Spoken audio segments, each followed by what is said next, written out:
Okay, so we're starting a new campaign. No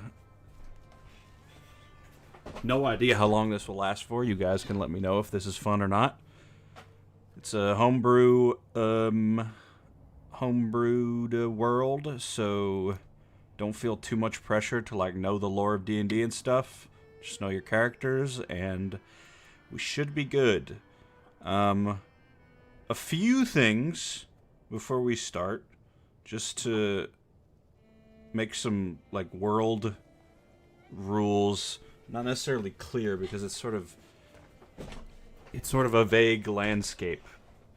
But the way religion works is there are lots of religions in this world that I haven't come up with a name for yet. So I'm going to let you guys sort of decide on your own how you do your worshiping, because I think you're all sort of religious in your own ways. But pretty consistently, as far as I have thought of as a DM, maybe you guys come up with something else, I would say the gods are not active. Like, they're not like actively speaking to people. But that doesn't mean they can't communicate with you. It's just, you know, that's sort of the vibe. And then also, Andrew, I noticed that you are a Warforged. That is totally fine. I will just say that there may be some bias against you. Not terribly, but there may be... You've gotten used to people maybe not liking your kind so much. But over time, you can earn their trust. It's just there's a bad history there. Anyway, let's get into this. And the first thing we're gonna do as we begin is I'm gonna have you guys roll initiative. Huh. Straight out into the frying pan. 14 for me. We got a 21. I also got a 21. What a start. Who has higher dex? Mine Probably is William. 15. All right. Mine's 14. Jesus Christ. Perfect. Alright, just gotta write these down. Okay, so we got these numbers. Let me change the music a bit. Okay. So we're gonna start with William. You begin to feel yourself wake up. I should probably change the starting soon screen. We have started. And my camera's broken, I'm sorry. I'm Matt Mercer now. With a mustache. So, William, your character begins to wake up, and you feel very strange. The first thing you notice is you can't move your arms. They seem to be behind your back. You are also on half of your HP, so whatever your HP is, you're on half currently. Mine is an odd number. It's 17. So let's go. Up or down? Let's round down. Round down? Okay, so that's... Shit. That's 8 health left? Yeah. Uh-huh. So you begin to feel your sort of subconscious come back, and you realize you're struggling to figure out what is happening. You're very disorientated. You don't remember how you got here. You remember your backstory, you remember your name, you remember any sort of details that you came up with, but the last 30 minutes to an hour are a blur to you, and you don't know why. You immediately clock that your arms are tied behind your back, and you are sat down in what appears to be some sort of dining hall or something. There's a bunch of tables all around you, sort of lined up in a row, and you can feel sort of the world around you shaking a bit. Almost like I'm in a vehicle. Yeah, it definitely feels like you are moving.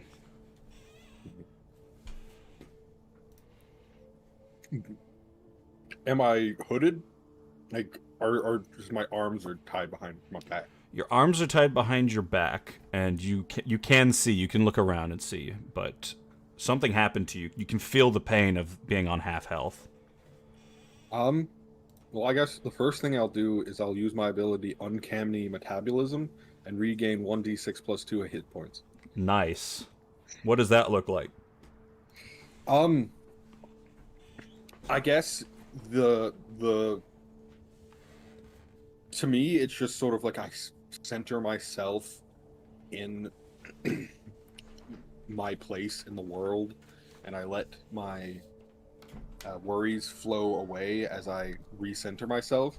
But if someone was like looking at me, they see like my bones snap back into place, my bruises recede as like glowing energy from where my heart is seeps across my being and heals me. Damn. All right. But I'll get 7 hit points back. All right. So you begin to feel yourself heal from whatever happened to you. Honestly, with the healing, you realize that most of the pain was coming from your head. You're not sure if you got hit or what, but something is clearly affecting your memory because you don't remember how you got here. Do I see anyone else in this dining hall with me? Give me a perception check.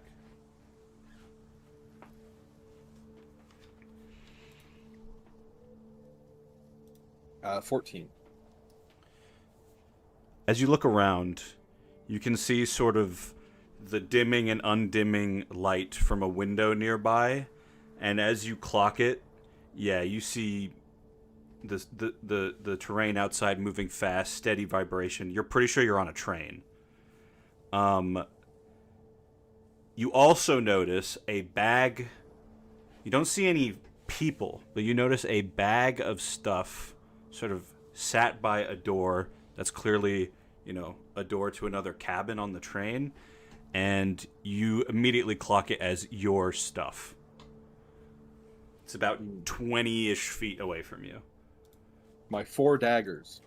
All of your daggers. Well, you probably have like one on you still. That's a lot of daggers to put in a bag. I have 5 daggers, sorry. Yeah. There you go. And my spear is next to it, I assume. Yeah. Are my hands bound, or are they just like shoved behind my back? Your hands are bound. Like just rope. You're not tied to the seat, but your hands are tied behind your back.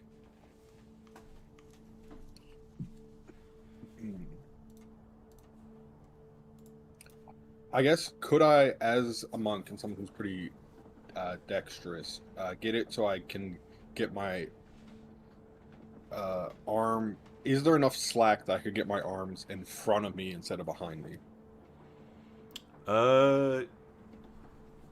Probably. Let's do like a acrobatics or athletics roll to see. Nat 1. Doesn't have. Yeah, you feel like you'd have to like dislocate a wrist to do that.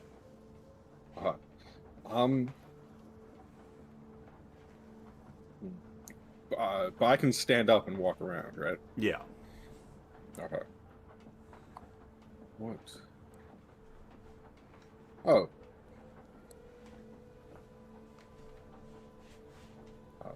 That is not.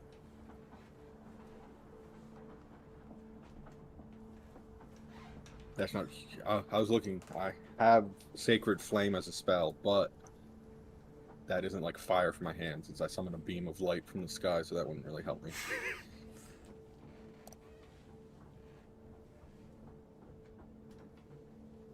Nope.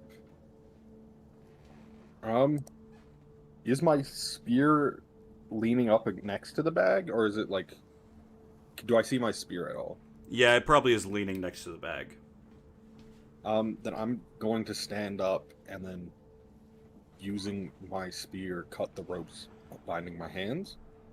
Alright, cool. As you get up and sort of walk past the window, you, for a brief second, see your reflection within it. Who do you see staring back at you? Oh, this is where I describe what I look like? Exactly, yep. in who I am. Should I introduce my character's name or save that? Yeah, you can do that. All right. As we all look in the reflection in the mirror, you're introduced to Deval on Myril, a Azamar monk, part of the Order of Lathander, god of the dawn and rebirth. I'm 80 years old, which is about halfway through my lifespan as an Azamar. My features have definitely changed since my birth, and I was at one point an elf or a human or some like humanoid creature that was about 6 feet tall, and then when I received my divine spark, I changed and grew taller, and I can no longer truly remember what I looked like before that happened. I have black hair, cut short and neat, grayish pale skin, and I have blue eyes that sort of glow with energy. And the most notable thing that people may or may not notice, but they do right now, would the people, whoever caught me, do they take my, am I still wearing my clothes? Yeah, you'd still have your clothes on and your armor. Right. Then you do not, I don't wear armor as a monk. Oh, right. But I do not notice it in the reflection then, as my shirt covers my chest. All right. And you move your hands along. I assume you use your legs or something to sort of push the spear into a direction you can use, and then slice. Yeah, just roll damage with your spear. If you don't get a lower than a, I don't know, just roll damage.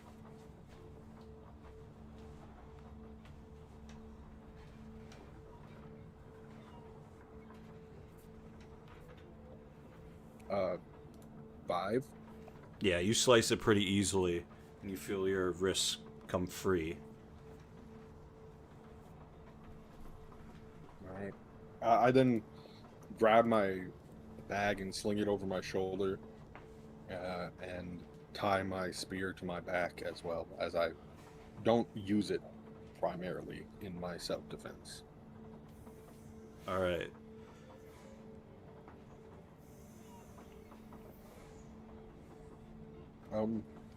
Am I at the back of the train? Middle of the train? From your perception check, you guess that you're either near the back or, in the middle. You don't see any other people, which means on a train like this, probably either they're, up ahead, or they're being stowed away in the back with the stuff because they snuck on.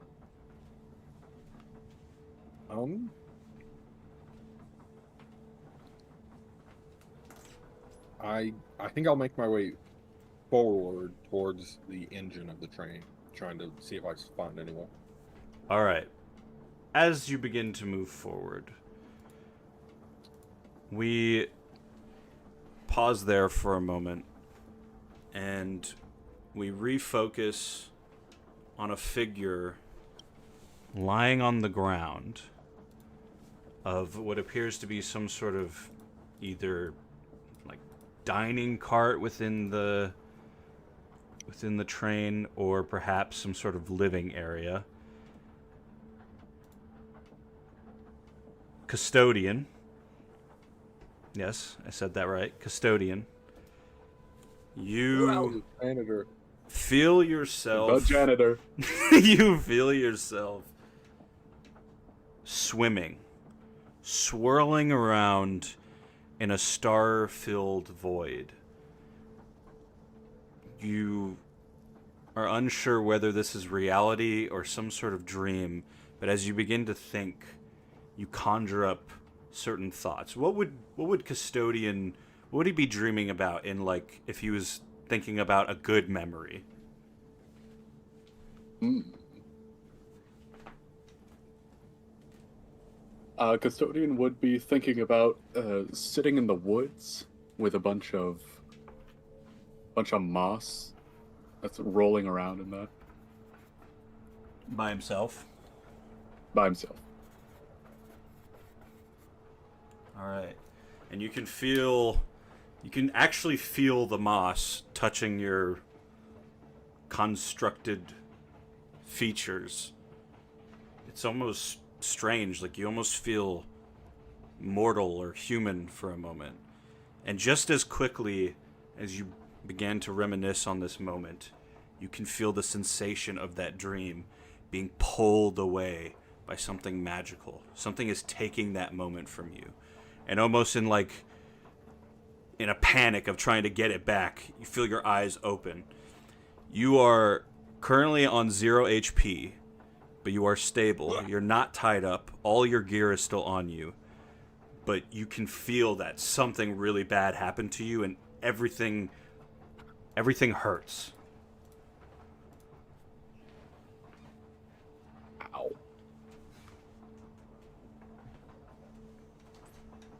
I'm gonna, I guess, try to look around as much as I can while stationary on the floor. For sure, give me a perception check. I'll say you have disadvantage just because you can barely turn your head. Yeah. That's gonna be a toe.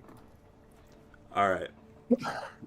You have this feeling of like someone is supposed to be here. And it feels really uncomfortable, like maybe at some point you were being watched, but you can't remember the last 30 minutes. You don't remember how you got to where you're at. You can feel this shaking feeling around you. And suddenly, past a door, you see a figure move.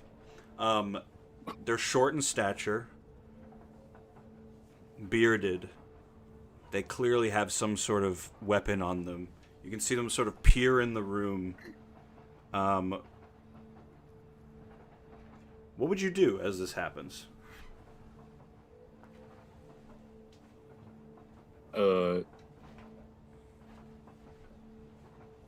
Well, I mean, I'd probably try to be as still as possible, even though I can't move. Okay, give me a stealth roll with advantage. I think he's dead. Actually, it can be stealth or performance, honestly. Ooh. Yeah, I'll do performance. Can I do deception or no? Yeah, I would allow that. All right. Natural 20 to 24. Damn. Alright, yeah.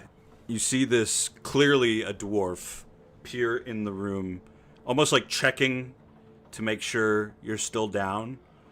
And then they turn and they continue walking further, probably back somewhere on this, what appears to be a train. You can feel that shaking feeling. You've definitely been on a contraption like this before.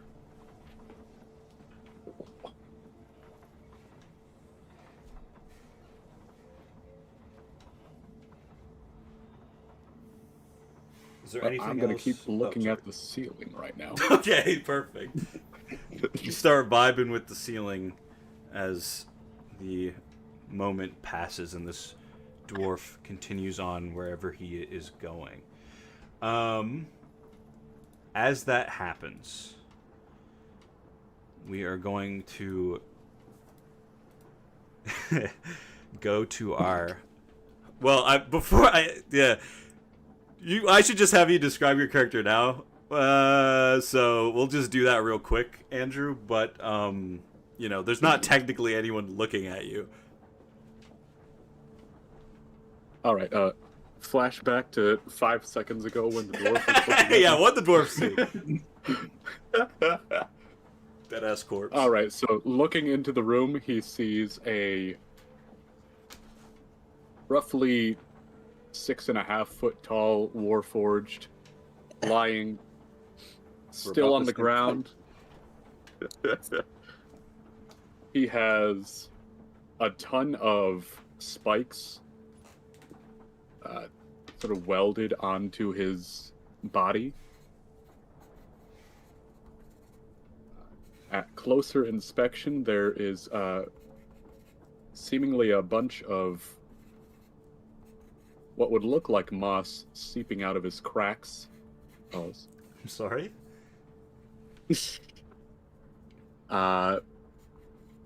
Most of it is under like plates of armor that he's also shoved into his cracks. Any armor that hasn't been taken off of him. He has a strip of cloth under his eyes to hide his mouth for some reason. And that is most of it. Other than that, he just looks like every other Warforged. Alright, sick. So yeah, the dwarf, he definitely looked like he recognized you were there and was checking to make sure you were still there. But you have all your stuff on you.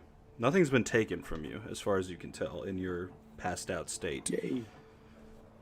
Meanwhile, the final member of our party, Saint Francis. Nick, you feel a similar sensation to what I've described before, this feeling of waking up. But when you wake up, nothing gets brighter. You can feel movement around you. You can even maybe feel a body pressed against you, but everything stays black. And you don't know why.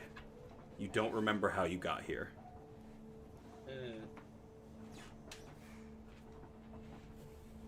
So you said I'm touching a body?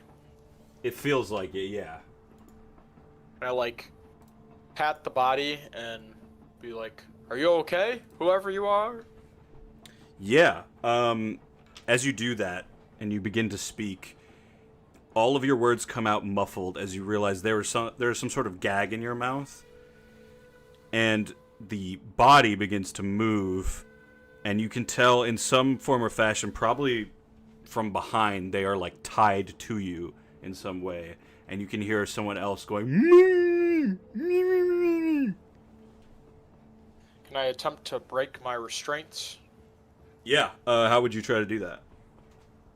Just like flex my muscles. Yeah. Burst out of the ropes. Sure. You can give me a strength roll with disadvantage.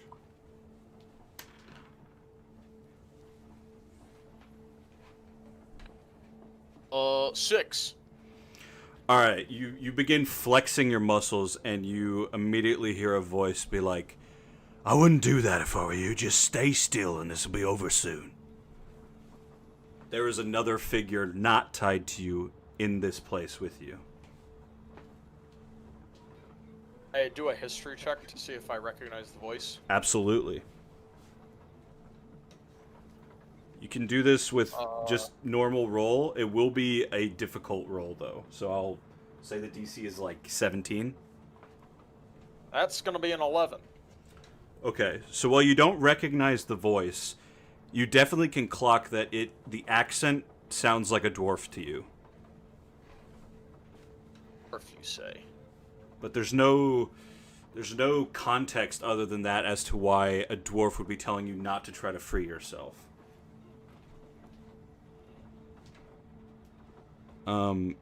And as that happens, you almost think you hear, like, yelling from the other muffled voice, like,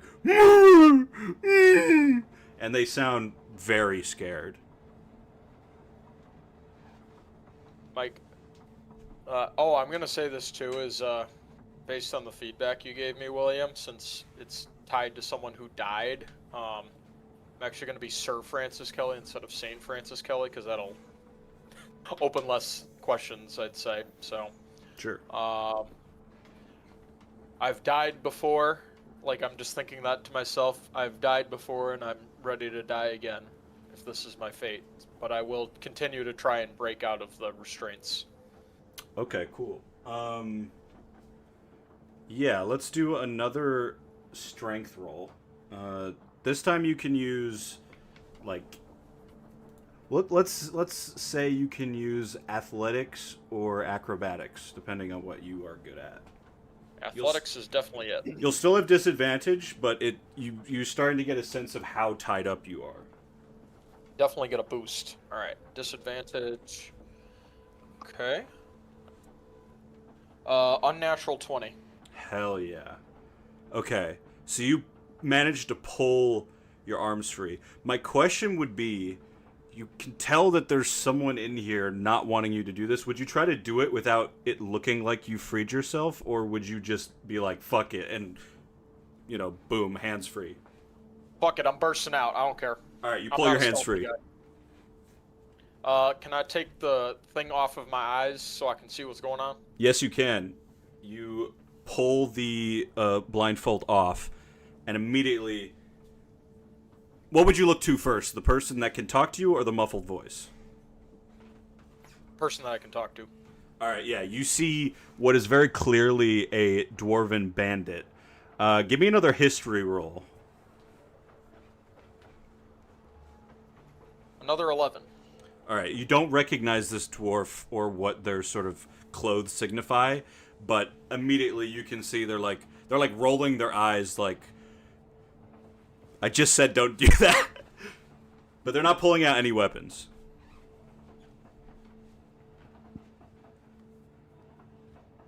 No idea what the hell's going on here. I just announced that. You're not supposed to be awake, but if you just hold on for a few more moments... A few more moments and then what? And then none of this will matter. I like to guide my own destiny. Even if I must die, I'd like to know why. Alright, what would you try to do next? He stood in front of you, between you and the door, but he is a dwarf, so you could try to, like, dive over him. Part of the problem, though, is you do have this other figure tied to you. Like, by the legs. Oh, by the legs. Can I try and free the other guy? Yeah. Yeah, you can do it without disadvantage now, because your arms and eyes are free. 14. Alright, you begin to untie this person. You can tell this is some sort of younger human man. And would you go for his eyes, mouth, arms? Oh, we're tied at the legs, so let's do that first and work our way up from there. Alright, you begin to untie his legs, and the dwarf in the room is staring at you like, this is going to be the hard way then. And then we're going to pause there for just a moment. So all of you guys have been introduced. What we should get to what you look like, Sir Francis. Just so we have that in mind as we move forward. Sure. So, I am Sir Francis Kelly. I am about 65 years old, about 6.5 feet tall, with a big ginger beard and long flowing ginger hair. Oh,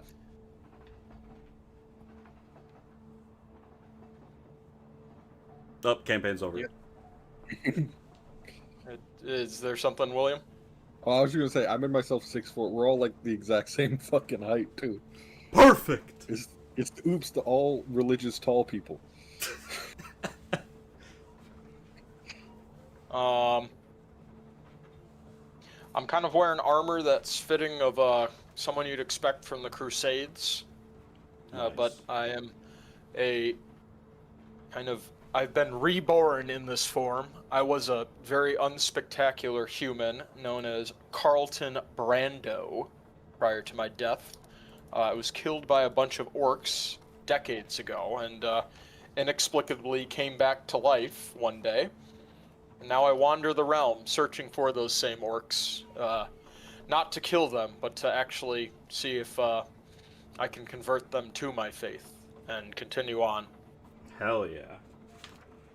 Alright, sick. Okay, so as that happens, as you begin to untie the figure next to you, we're going to slide back up the initiative order. to Deval. We're not in combat necessarily, but there is sort of there's a sort of order that I'm trying to go by. Deval, you begin moving forward into the next cabin, and immediately you can hear footsteps coming your direction. What would you do?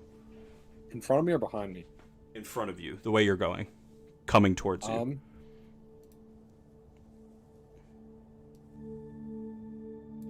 I think I would just push forward. All right, you begin to move. I'm not a very forward. stealthy person. And you see a dwarf walking towards you. The second they clock you, they're like, "Ah, shit. It's never easy!" And then they pull out a weapon. We are going to enter combat now. So, I am going to get the map going.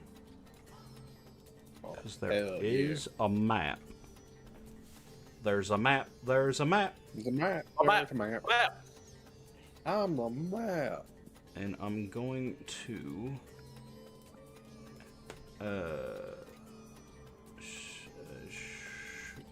if you guys refresh, you should be able to see. Hell yeah. And then I'm going to reveal some areas because you're in different areas. I'm in your area. I'm in your. So that is... that is where Sir Francis finds himself. Pretty tight. You feel me? Mm-hmm. And then over here... How do I scroll and drag at the same time? You have to switch back and forth between the hand. It is very bad. Fuck! Alright, there we go. Boom. And this is the situation the others find So themselves this was the dining car I was originally in. Yes. Depending on how the other people rolled initiatives, you could have been having this happen in the dining car. But here we are. It is your turn, Deval. Alright. I am going to go 1, 2, 3, 4. And then punch this man in the face. Hell yeah. Does a 22 hit?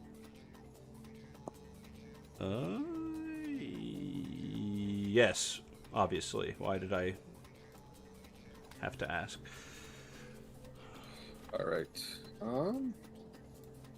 That is 5 damage. Okay. And then I'm going to Fury of Blows him, which allows me to attack 2 more times. Hell yeah. That is a 18 and a 19. Both of those hit. That is 3 more damage and then 7 more damage. So, 15 in total.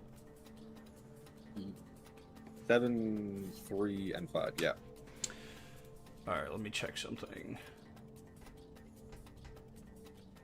Alright, so you move quickly as soon as you see this bandit go for his weapon.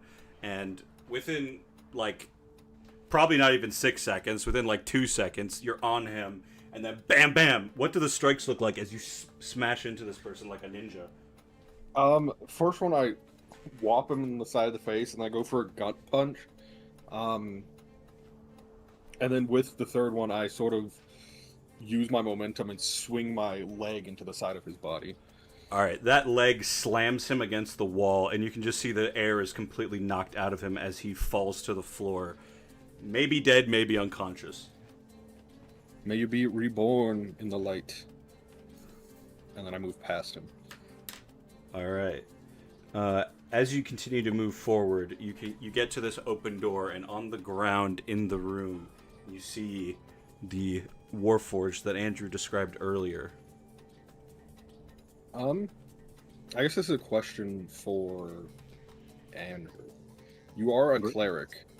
Have you chosen like your religion? I guess, would my character who follows Lathander recognize you as a follower of my religion as well? No. You unlikely would. Uh-huh. As you see him, my- though, give me a history check, Deval. Would my character also be racist towards Warforged? I have to decide that right now. Nat 20. Hello there. Natural 20. Mega Okay. racist. Okay, so basically, the second you eye this Warforge, some of your memories begin to flood back, and you have this, like, moment of, like, oh yeah, I saw this person when I was boarding the train, and I boarded this train from some big town, and I know I'm going somewhere small, and this person was coming with me to that place. As in we were traveling together, or we were just happened to both be going to the same location? As in, honestly, a little bit of both, but it's not like you guys are old friends or something. It's more just like you were picked for the same thing.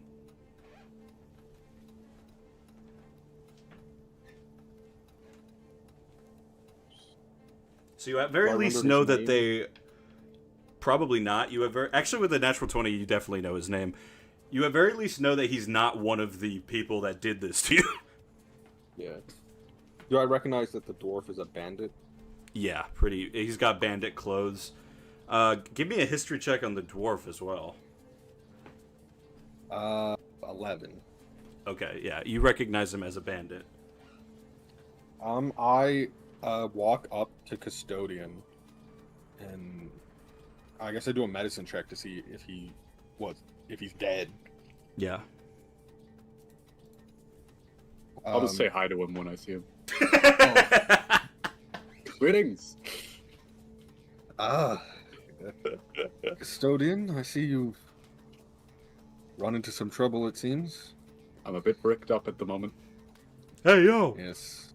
Well, let me see if I can do something about that. And the glowing energy that fixed myself with my unnatural constitution starts glowing from my heart and flowing down my arms into my hands.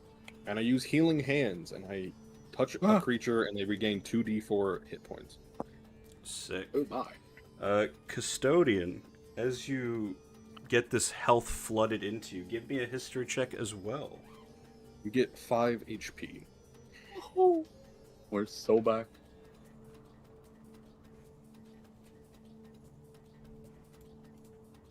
History is 12. 12. Yeah, you vaguely recognize this as a friendly person that you met at some point, but you don't remember their name or sort of where you're headed or anything like that.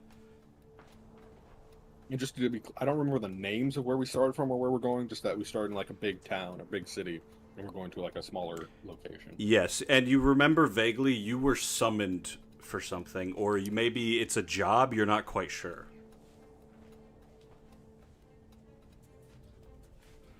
But as that happens, we will continue to the next turn, which is Custodian.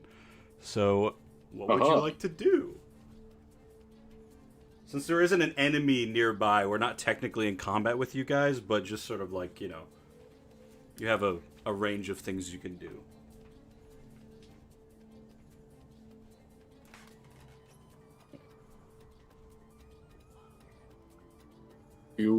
Do you need any healing in return? Now that I'm not bricked up. You still, there's still like a little bit of like damage done to me because I'm 2 hit points away from max, but I say, seems you might be in need of more health yourself, Custodian. Very good. I start whacking myself to heal. Perfect. How much And health I do you- cure wounds myself. 2d8 plus 2. So let's see. You punch yourself in the balls so hard that you get health.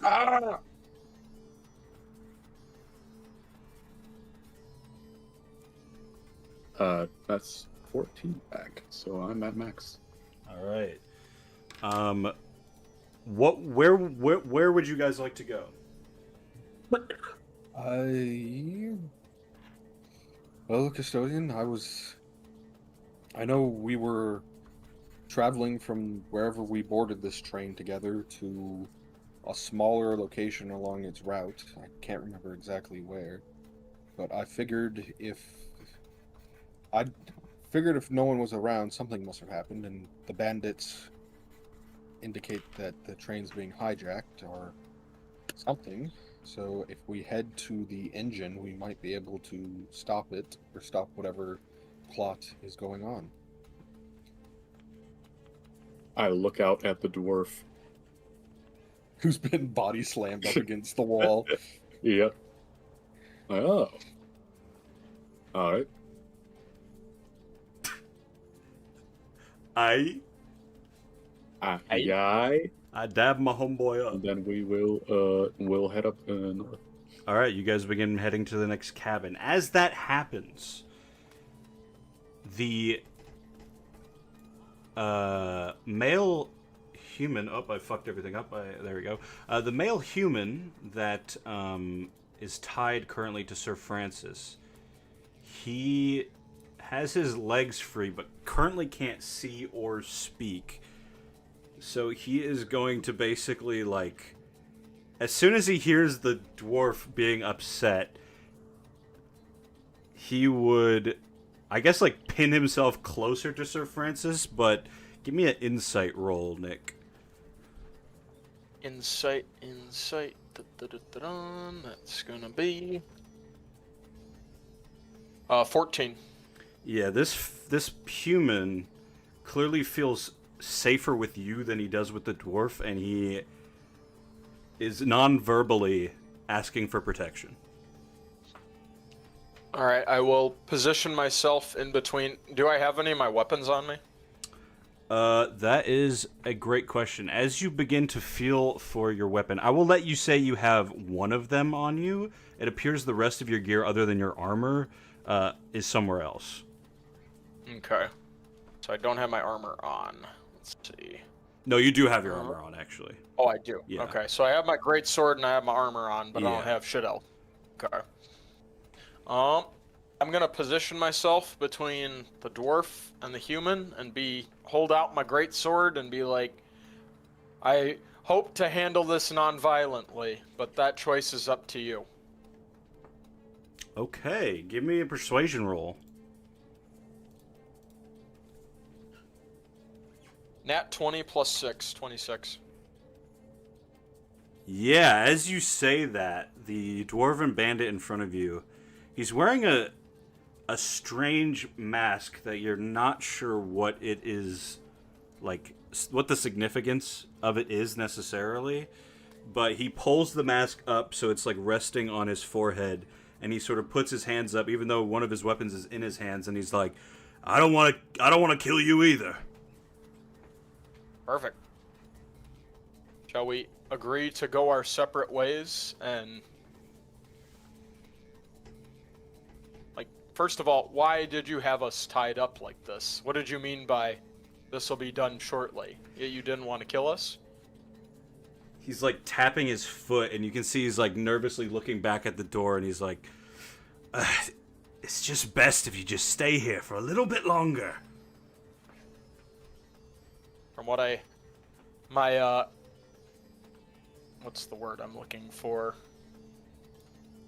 Oh man, I'm blanking. My constructive thinking. That's not what I was thinking, but I'm just gonna roll with it.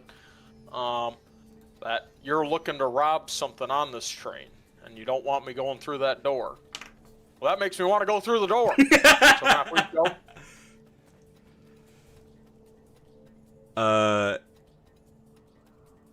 He will just say, it is my preference if you don't push this.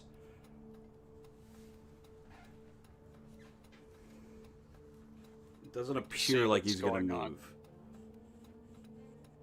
As you say that, you begin to hear voices outside wherever you are. You hear a very, how would I put it? You hear someone who sounds like they're probably the leader, and you hear them sort of shout out, "Shard's almost done. When it is, we leave immediately." And then you can hear another voice, Rod's almost done? clear Oh my by, God. say, "What about the hostages, sir?" And the other voice is like, "Leave them. They won't remember this anyway." And you can see the dwarf in the room with you is like, "Ah, shit." Sir, I'm gonna have to politely ask you to let me through. All right, with the persuasion you rolled, he will just be like, and he steps back and opens the door, stepping out slightly, but letting you go if you want to. I'm gonna pick up the other guy and be like, "Friend, you're coming with me," and we're gonna walk through the door. All right. So at the end of your turn, you walk through what you appear to be in some sort of like people probably stayed here, slept in these areas, and you see, hold on, Fog of War.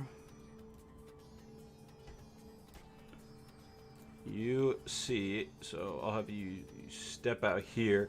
You have to sort of like push through the other guy in the doorway, and you see a dwarf here, a dwarf here, and a dwarf here, and they're all staring at you, all wearing these masks, all clearly in bandit clothes. And the last thing you see on your turn is there is a bag of stuff on like a bench, probably your stuff and maybe the humans. And that is your turn. Then I gotta make a roll.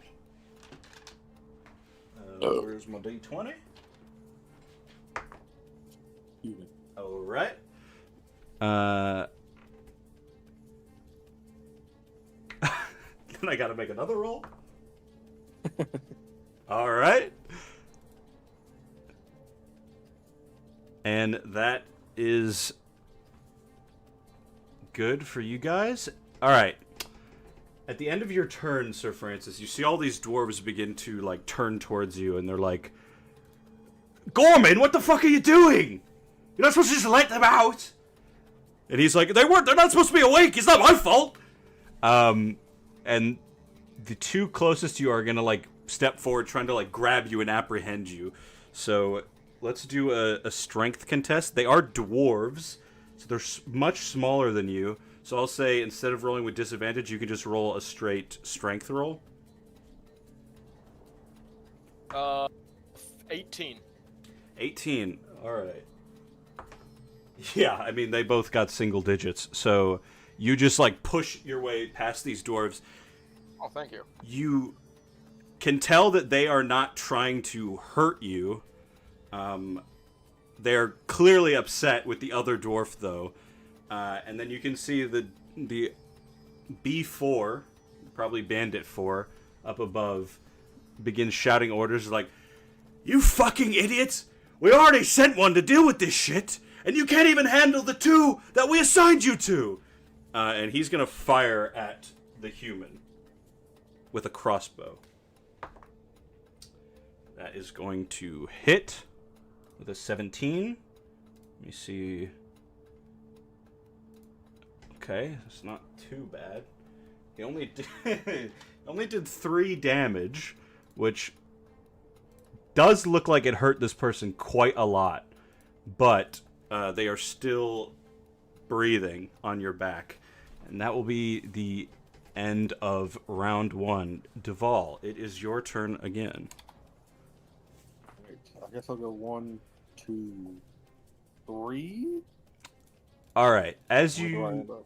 as you step forward, you look into the cabin ahead. You're sort of in the in-between area, and you can see what is happening to Sir Francis and these dwarves surrounding him.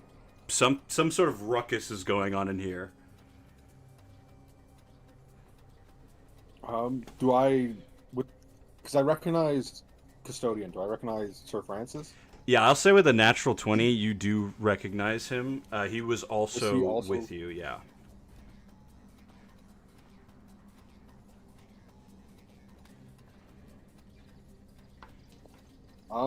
Seeing that innocents are being accosted by bandits, I move 1, 2, 3, 4, 5, 6, 7, 8. I have 40 feet of movement. Hell yeah. And I'm just gonna punch the shit out of B3, I guess. Hell yeah.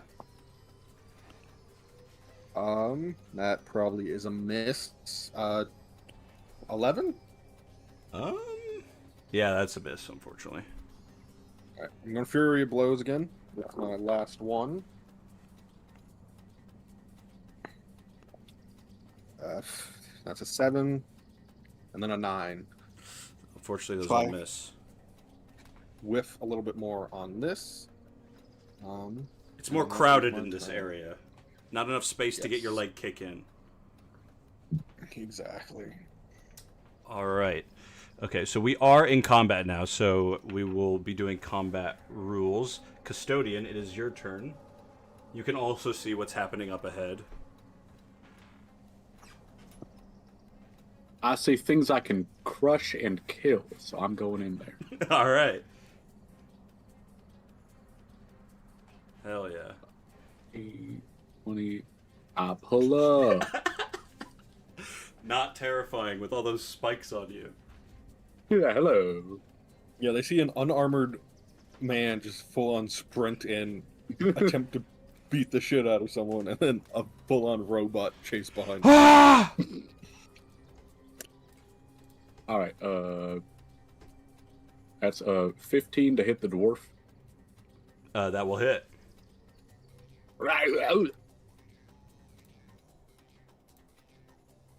That's gonna be 7. Whatever mace damage is. Bludgeoning. 7 bludgeoning. Okay.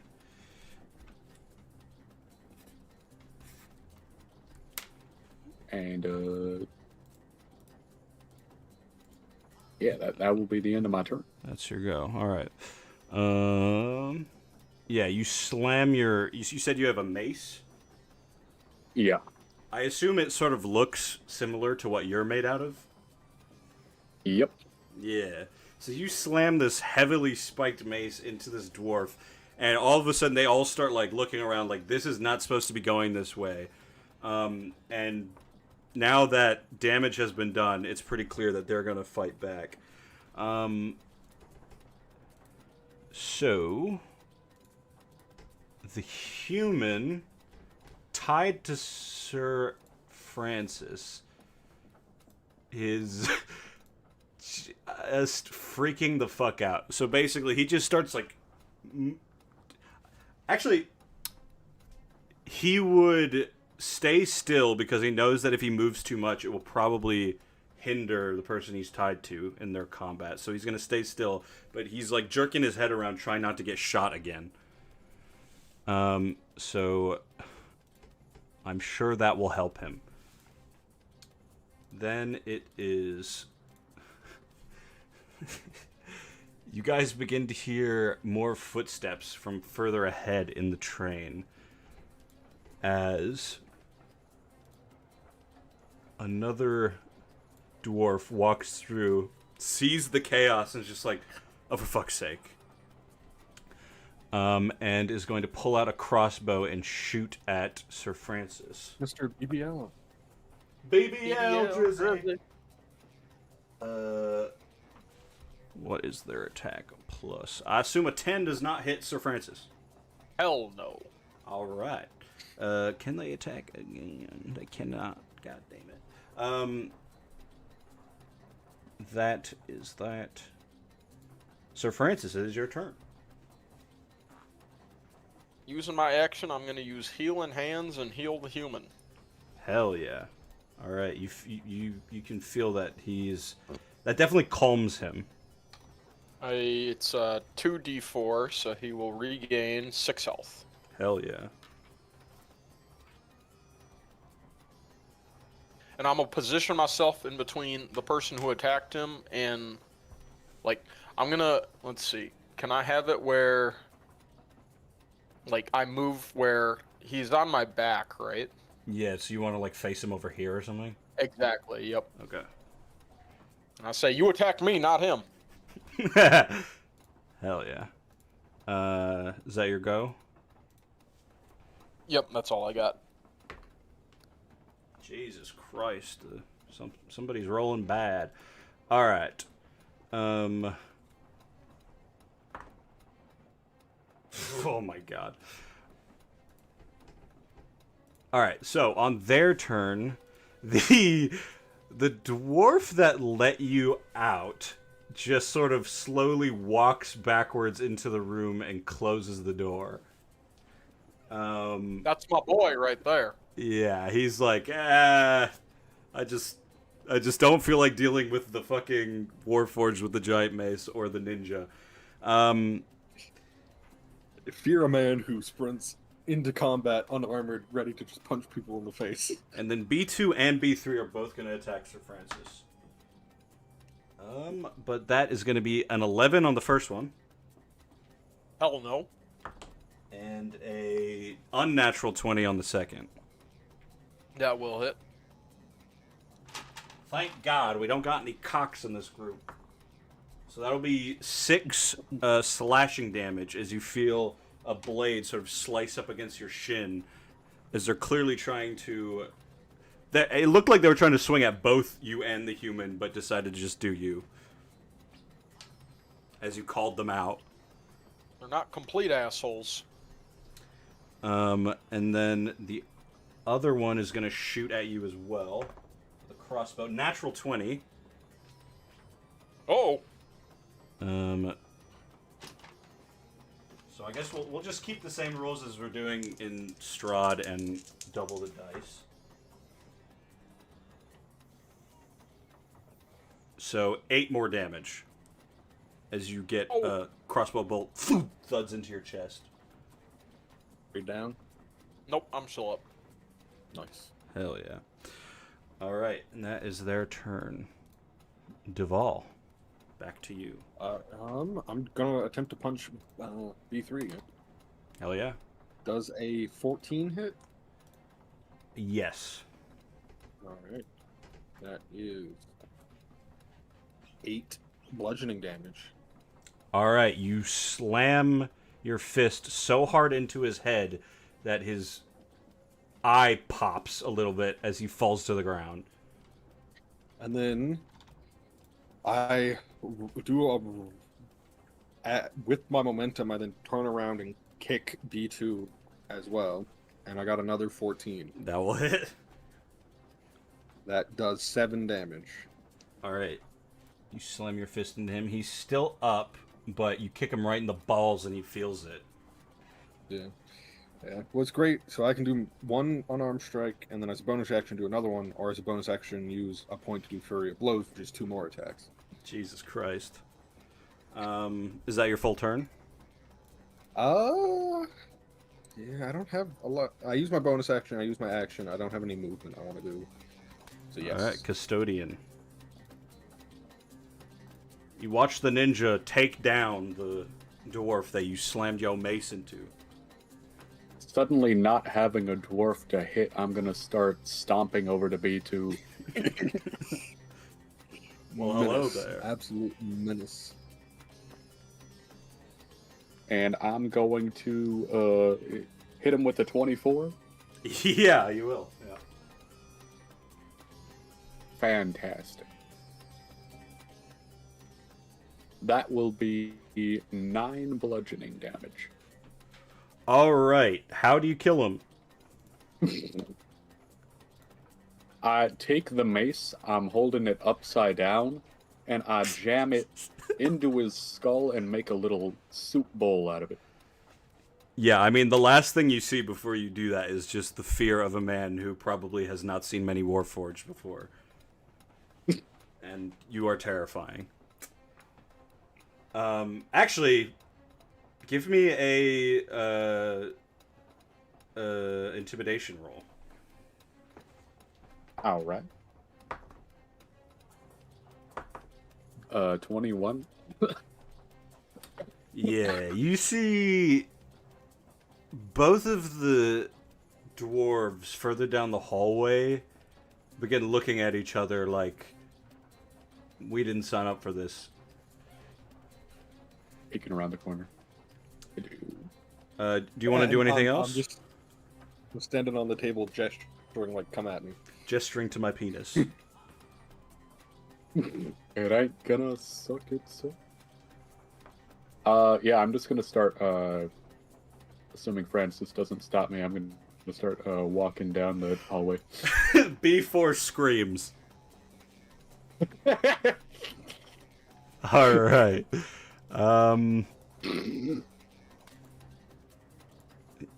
The humans calm now, having been healed. How mean do I want to make this guy? Roll. Yeah, so as you're stomping towards B4, you can see the dwarf behind him pull out his crossbow, or I guess he already had it out, and shoot B4 in the leg. And B4 just like collapses on the ground in the hallway, and this bandit heads off somewhere.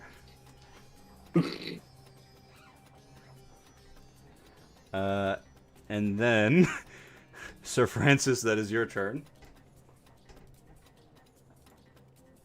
I was originally going to attack B4, but now I am enraged at seeing such a blatant selfish betrayal. So, I'm just going to... Can I dash and catch up with the other dude? Yeah. Dragging. you still have Homeboy on your back, but yeah, I'd say you can dash. Help me, please. Just going to dash to catch up to the other guy and be like, how dare you abandon your friend, Alright, asshole. so you're gonna push forward. I need to count something. 1, 2, 3, 4, 5. Just gonna hit Custodian and B4 with the move, bitch, and Yeah, I mean you just jump over B4, who is lying on the ground, and you're gonna end up here. hit him with the Alec Ingold. Alright, so I gotta reveal some more shit, boy. Fuck, that's a rice! Another rice, fuck! There we go. Now you know my pain. Yeah, this sucks. Alright, so you see that in front of you. There is a door. You can... I don't think you have any more movement left. If you sprinted... Let's see. 1, 2, 3, 4, 5, 6, 7, I think 8, it's only 9 squares. 9, 10. It's 10. How much does sprint give you? It would give you 12, right? Yeah. So do you want to push that door open? Yes, sir. Alright, you push the door open. I gotta reveal some more stuff. And you're gonna cover it again. Yep, I almost did. Alright, so as you push, immediately, you're gonna need to make me a strength roll with advantage. Jesus, I'm rolling horrible. Plus 3. Yeah, you push this door, and you see on the other side the dwarf you were looking for trying to hold it closed as you knock him over, and you just move into the space. And up ahead of you, you see a few things. One, you see what appears to be some sort of conductor who's been tied up, laying on sort of the ground of the conductor area, and above them, staring at some sort of box, you see the following figure.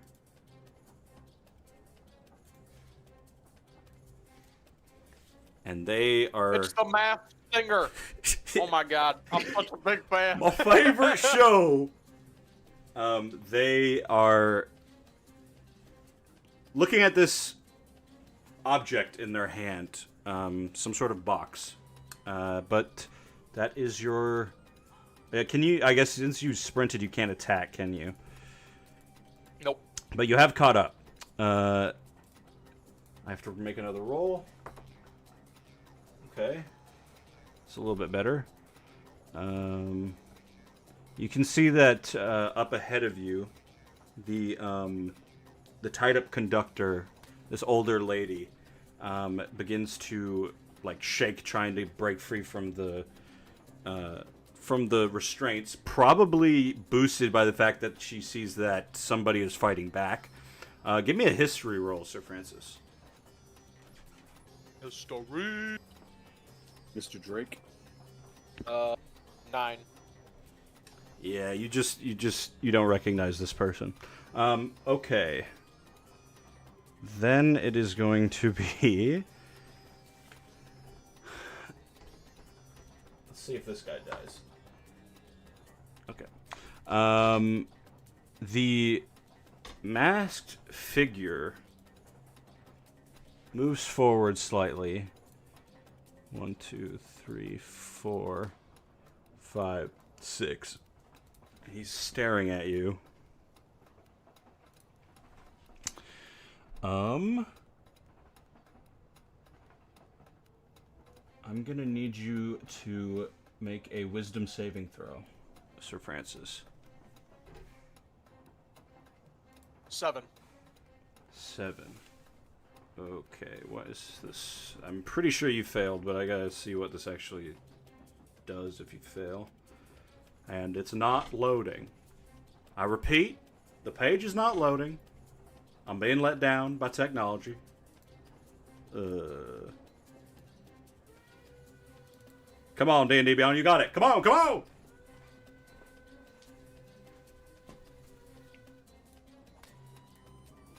So close! The URL is loaded, but the page has not. Why do they hate Dylan? God damn it. Okay. You hear a voice in your head, like reverberating around, saying, "You're going to turn around and walk back the way you came." And on your turn, you feel like you're going to turn around and walk back the way you came. Ruh-roh, Raggy.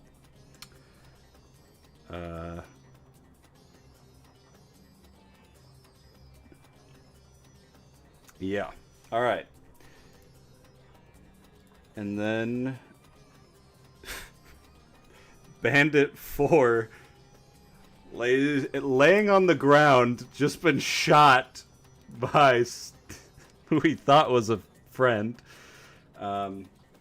Just like throws his fucking crossbow on the ground and just like is just like, I don't get paid enough for this. And he starts ripping off some of his shirt to try to tie the wound after he pulls the bolt out. Alright, Deval. The William part of me wants to go to the two people who've sort of surrendered and beat the shit out of them. But the monk in me is not going to do that. Kill them! 1, 2, 3, 4, 5, 6, 7. Oh. 8. Fuck me. Fucking Thomas Jefferson as the conductor. What the fuck is happening? I Help! don't know. Help! Is that 8? Yeah.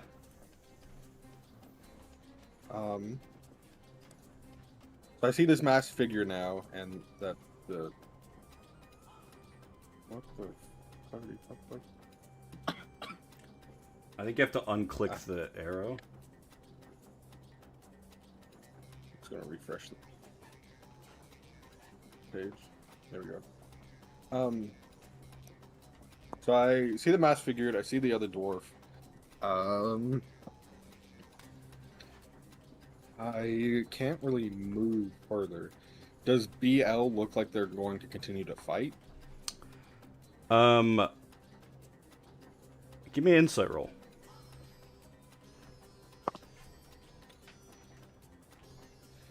24. BL is looking at the masked figure like, thank you. And then once you run over, it's like pointing like, do it to him. Okay, so obviously the masked figure is more dangerous. How far away is he? It's 28 feet. I can't get to him in this turn. What I'm gonna do is, I sort of, in Black Flag, Edward carries his guns like strapped to his chest. I carry my 5 knives strapped to my chest so I can throw them when I can't get close to people. Sure. So I just take a knife and hurl it at the masked figure with disadvantage because he's out of my 20 feet range. All right.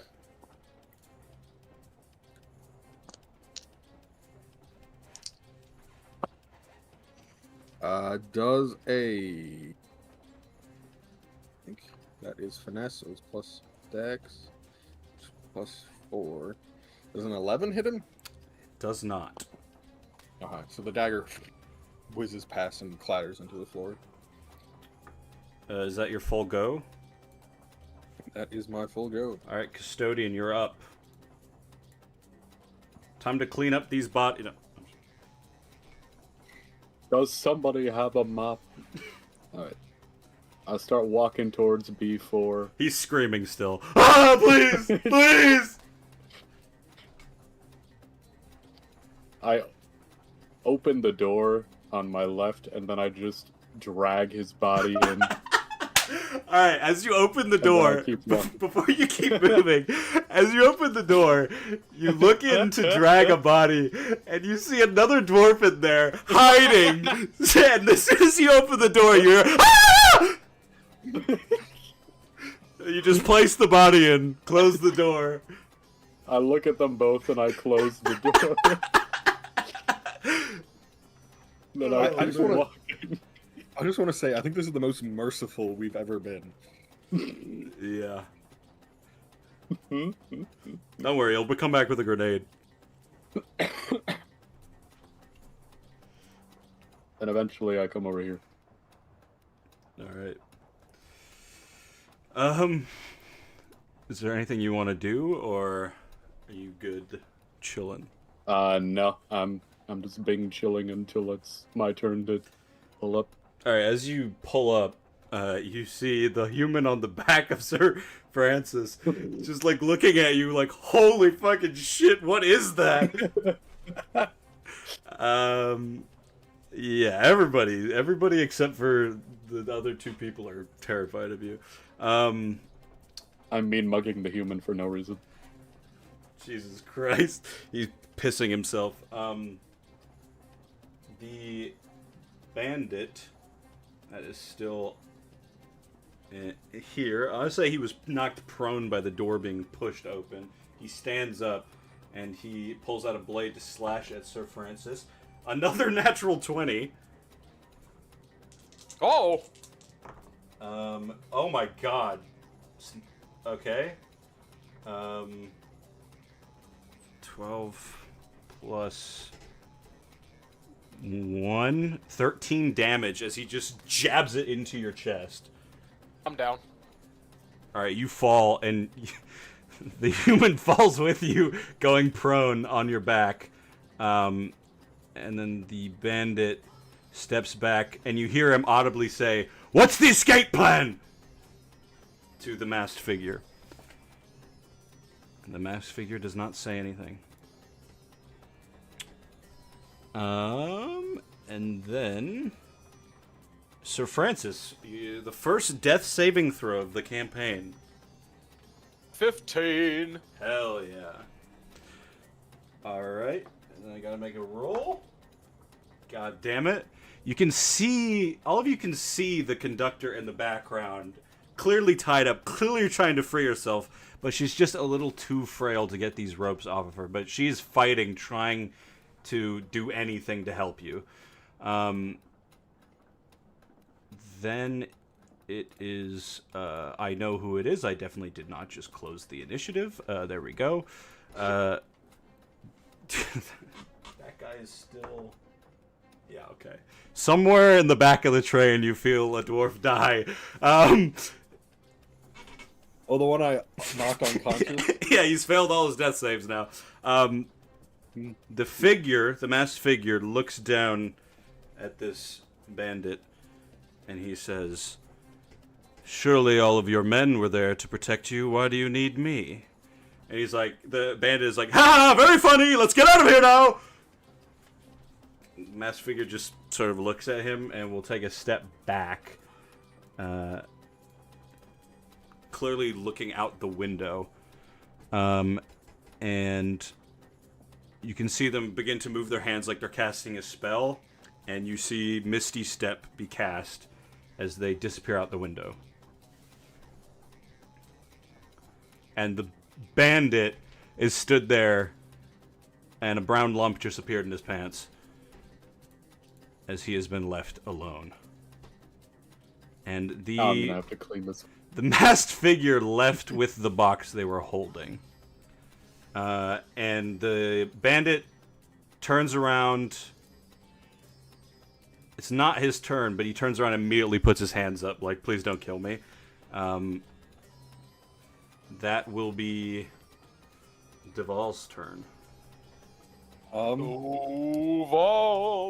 I guess I go 1, 2, 3, 4, 5, 6, 7. Pick up my dagger. Walk back and say, "Who are you working for?" All right, give me an intimidation roll. Can I have advantage because of the giant ass robot? Yeah, I'll say you have advantage. Not just because of the fucking Warforged, but this guy, when that door, like, pushed open on top of him, he was like, I'm going to die. 15? Yeah, so you say, who are you working for? And he, like, gestures, like, in the space that the masked figure just was, and he's like, listen, we were just after your memories, that's all. You were stealing our memories? I wasn't, he was. He hired us to help. What was important about our memories? I don't know. Clearly it was very important. He offered a lot of gold that I don't think we're going to be getting. You will be getting prison time at whatever station this train stops at. So you are correct. Oh, come on, man. We can come to some sort of understanding.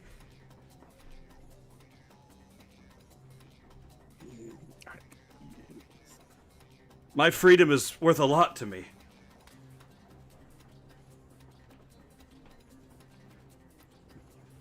Is it worth enough to stop being a bandit? I mean, give me a Or persuasion roll. will you just say yes and then start being a bandit immediately after you get off the train? 11. He's like looking around like, have you seen the world out here? There's not many options for employment.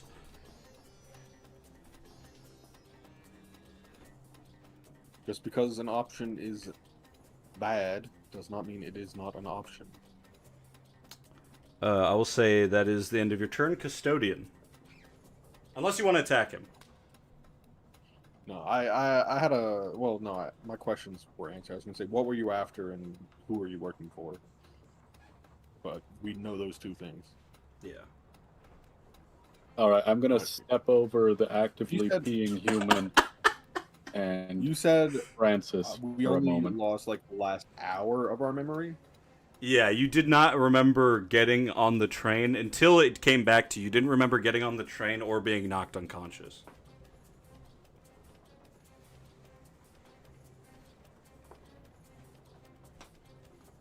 Alright, I'm gonna wipe some goop on Francis and cure wounds him while I'm stepping over him. Whoa! Hell yeah. Make the fucking whoa, baby. You wanna fuck with the woo? That's 13 health. Yes, sir. I'm back, baby. And then, does BL have any distinct drip that the rest of the dwarves don't? Good question. I would say, yeah, his mask would be slightly taller and more exotic looking. I take it off of him. Okay, give me a strength roll. I rip his face off.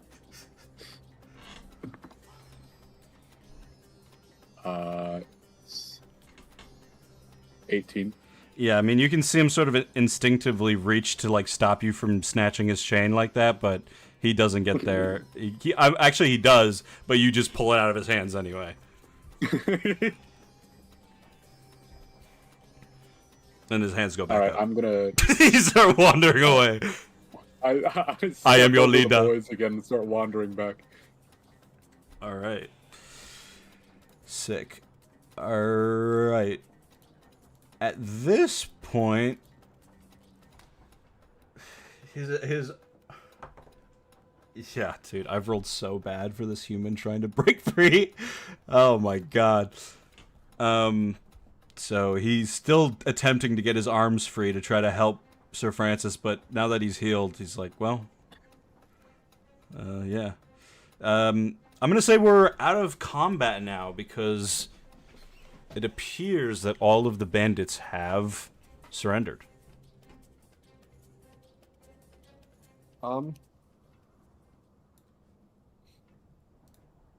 I guess I will gather as many of the bandits up in the same area as I can and sort of tie them all together. Okay, yeah, that makes sense. Which cabin would you like to do that in? This one that we fought the most of them. Alright, yeah, you gather all the living bandits and tie them up.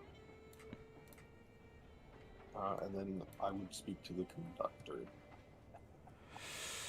Yeah, she finally, gets free of her bonds as you head over to speak to her. Give me a history roll. 4. Yeah, okay. You don't remember interacting with this person before. Madam Conductor, do you perchance have a cargo manifest of what was being carried on this train so we could check it against to see if anything has been stolen? Of course, Sonny. Just give me a moment. She dusts off her outfit and she's like, we're almost at our stop, so would it be okay if I get the train slowed before I do that? That would be preferable, yes. Yes. Don't want to cause any accidents. Yes. Alright, so she sits down and begins to do that. But as she's doing that, she's sort of like looking through some of the stuff that got fucking knocked over by the rude bandits. Trying to get her gear back together. What about the rest of you? What are you guys doing? You still have a human tied to you, Sir Francis. Can I untie him and get him free from all restraints? Yeah, I'd say if you take a little bit of time, it's pretty easy now with your hands free and no longer needing to use your weapon. And eventually you get him free to speak and all that. And you can see, it's like, holy shit.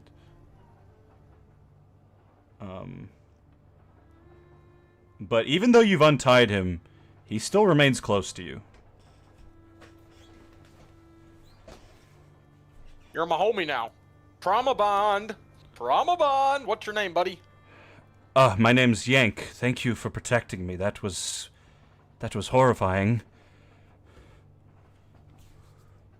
Good to meet you, Yank. I'm glad we were able to get through that fucked up ass situation. What's your name? I am Sir Francis Kelly. You can just call me Francis. He's like nervously rubbing his hands, but he reaches one out to shake yours. I'll give him a firm handshake as I look him in the eye. You can tell there's still a lot of... He's still scared, because he's never been through something like this before, probably, but... Seeing how you handled yourself, he's probably not going to be leaving your side anytime soon. Oi. Custodian, what are you up to as you head back towards the bandits? I went back to B4's room and I took his mask off and gave him BL's mask.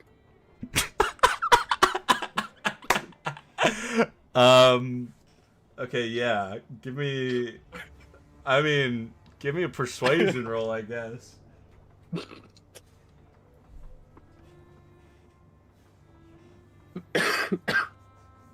15.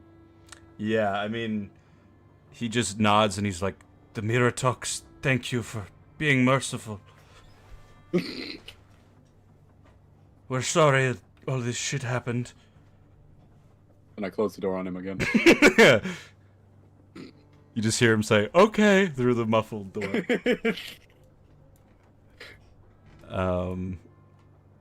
And yeah, the train conductor would introduce herself to you again, since she doesn't remember you guys either, as Pero. And she's like, "Typically, when there's bandit attacks, they usually go a bit more violent. These ones seemingly were trying to get in and out without anyone noticing. Clearly they weren't expecting you all to..." One wasn't violent enough? I mean from their side. Oh, gotcha.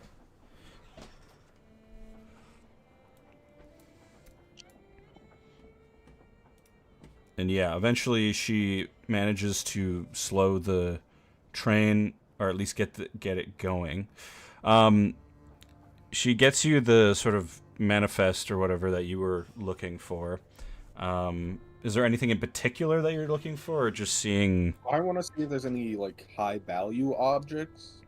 Mhm. If I don't see anything on the list that's, like, high-value or magical or super religious or important, I'm just going to go, like, car by car, seeing if there's anything missing. Okay, That give might me a better hint. give me of what investigation with advantage. the person is after. Because he can't have done all of this just for our memories. So that's an 18. Yeah. 18. You look through the information she gave you. Nothing particularly stands out as valuable in like a magical sense. There were some more wealthy people on board, but I would say their sort of belongings were farther back in the train. Doesn't seem like the bandits. As you go back investigating, you find a bunch of people also passed out, also struggling with their memories. Doesn't seem like the bandits went back there. There's no evidence that they went that far.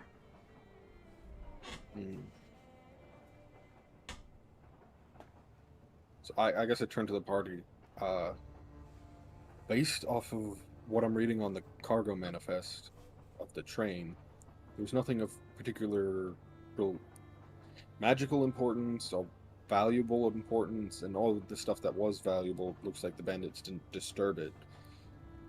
So I guess the dwarven leader was telling us the truth when he said the masked man or woman, the masked person was after our memories, which is why we are all having difficulty remembering the last hour or so.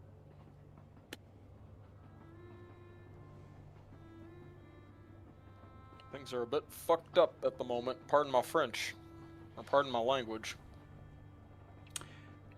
Pero, do these sort of attacks happen often on this stretch of travel?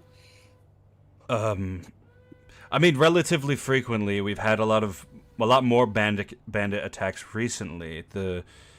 I hadn't seen these ones before. I know that there are dwarves in the area, up by Mount Miratosis, but I don't recognize the paraphernalia they had on them.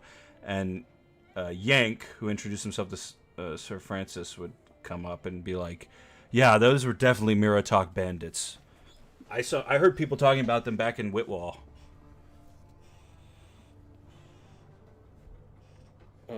Is Whitwall where we came from? Pero looks at the map and then nods.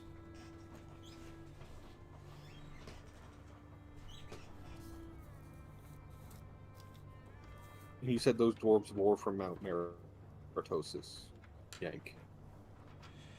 Probably. I mean, yeah. If they were Miratok, that's where they would have come from. And those masks were definitely Miratok.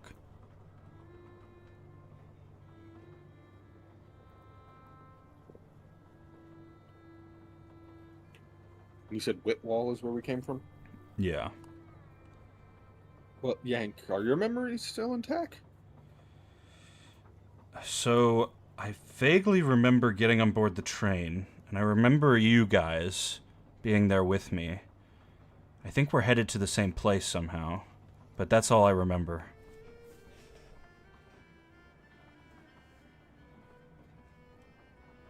We're headed to Dust, right?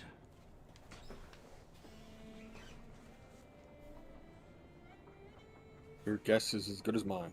I just have this feeling like I need to meet up with my family.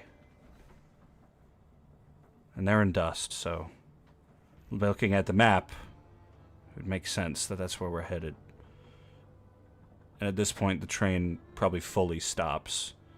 And outside some of the windows, you guys can see it's evening now. It's very dark here. It's probably like late autumn. So there are leaves on the ground and, you know, snow's probably a few weeks away. And you just see along this dirt path leading up, just like every 20 feet, a golden yellow lantern lighting the path somewhere further along past the train tracks. And Pero nods and is like, "That's the road to Dust. I vaguely remember having to deliver you here." Well, Custodian, Sir Francis. I'm under the operation, since I remember their names, that they remember my name, and that's why I have not reintroduced myself. Yeah, fair enough. It seems our destiny has led us to Dust, and perhaps Mount Maritosis as well, to figure out what the dwarves were doing. Pero, do you feel comfortable keeping the bandits on the train with you, or do you prefer we take them with us to Dust to turn over to the authorities? Let's see if she can remember. I don't feel comfortable with them on my train, I'll be honest. I have to say, what you all did back there, and she motions to all three of you, you helped me out a lot. I wasn't able to get free.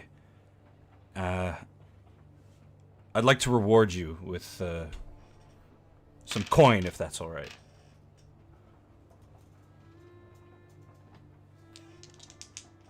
I look at my compatriots. Hey, them. Monetary value, Custodian, no value. Custodian does a slow 180 turn of his head after he's been nonverbal looking at the train parts for past God knows how long. I'm He afraid wipes the because drool off his crack. I'm afraid because we are all super religious people, none of us have any value in money.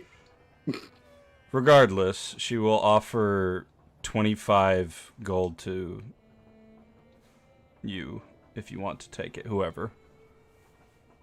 Yeah, Custodian just holds his hand out. She gives the 25 gold to Custodian. And she nods. If there's anything else I can do for you before you depart, just let me know. I believe, unless my compatriots have anything they need or want. I want to Should pull head the out. horn. I'm sorry? I want to pull the horn. She looks at Deval to see if he understands. I believe he wants to sound the train horn. Oh. Thank God. All right. Yeah, absolutely. It's the least I could do for you. Spikes get a little bit too close and she has to back up.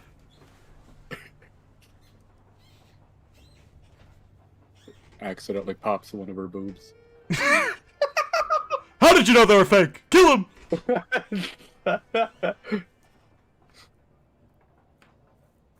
Alright, yeah, you pull the train horn and it goes fucking lit in the bitch. Arrgh! After I Yeah. pull the horn, I break into a dead sprint for the door. All right, you start heading towards the exit. What do you guys want to do with the bandits? I mean, you could just like let them go, or you could try to take them prisoner and bring them to dust with you. Seeing as we don't really have a mode of transportation, I guess I asked the party.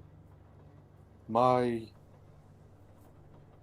Lord Lathander would believe in rebirth and redemption for these criminals.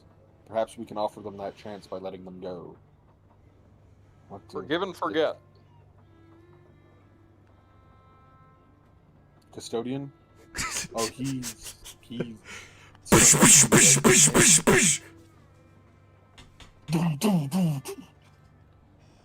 Yank? yeeted the fuck out.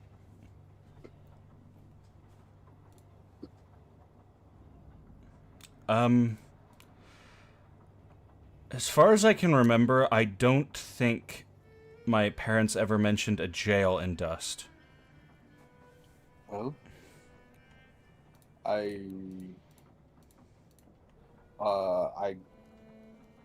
then, Sir Francis, we are in agreement. Forgive and forget.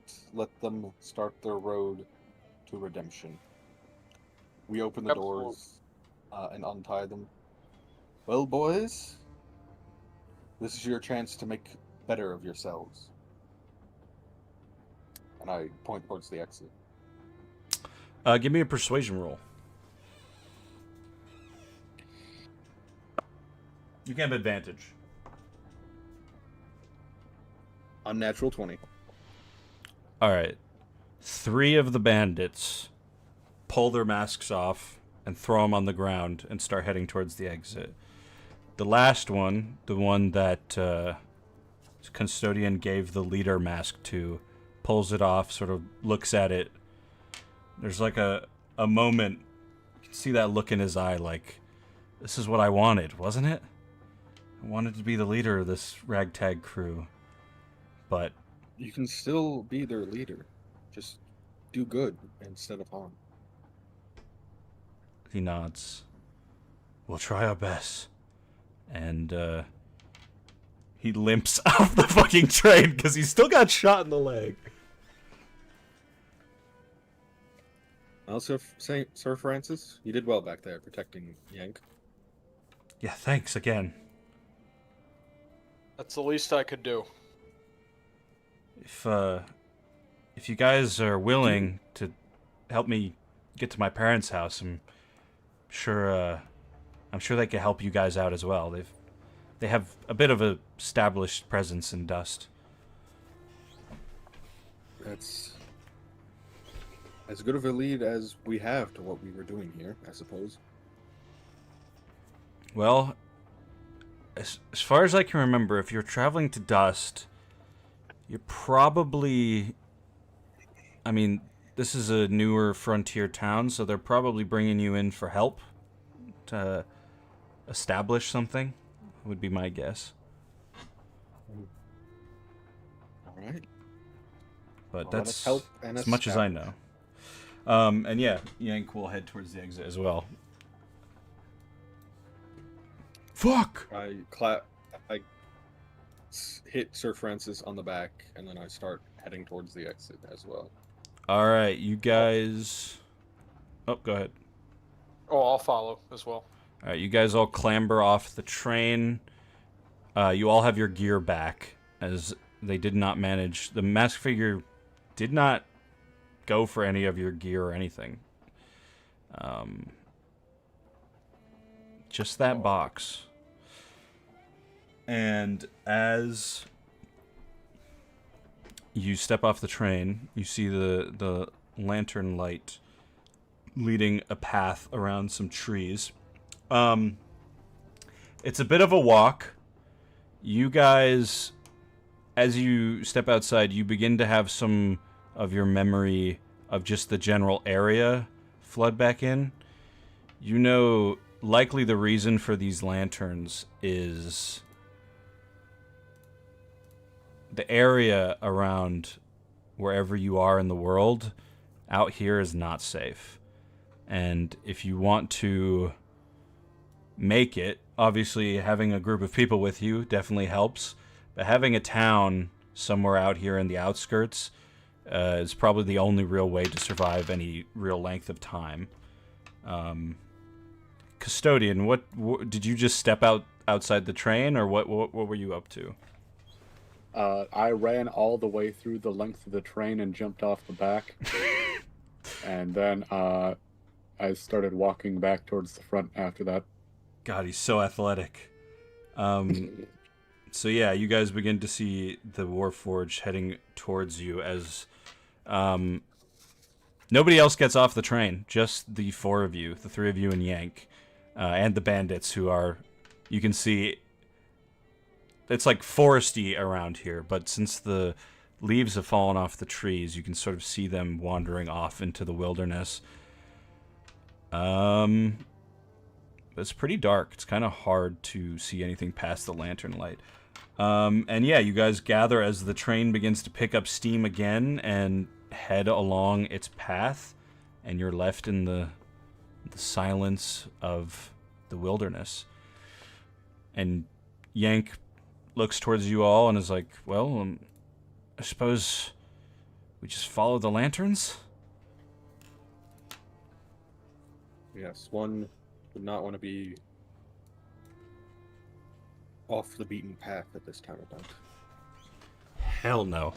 He has not moved out of within like 5 feet of Sir Francis since you untied him. So he stays near Sir Francis as much as possible. And you guys begin to wander the path. It's sort of a curved path through some trees. As you're probably traveling on foot for about 45 minutes. You do hear noises within the woods that, give you pause at times, but nothing ever pops out. There is something that you see as you begin to get closer to where the trees are like opening up. You can tell like some of them have been cut down in this area. You can see just the tippy top of what appears to be some sort of old watchtower that is like up on a hill. And as soon as you see that, you begin to see what appears to be the walls of some sort of town and the entrance of a gate. And 2 figures stood outside it in the lantern light. And one of them is waving at you.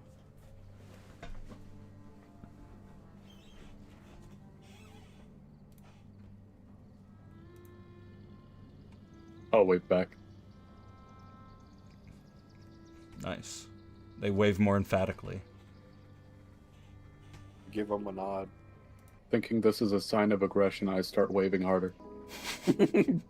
No one will outdo me. Alright, you wave a little bit harder. And so do they. As you guys get closer, you notice that these 2 people, they're both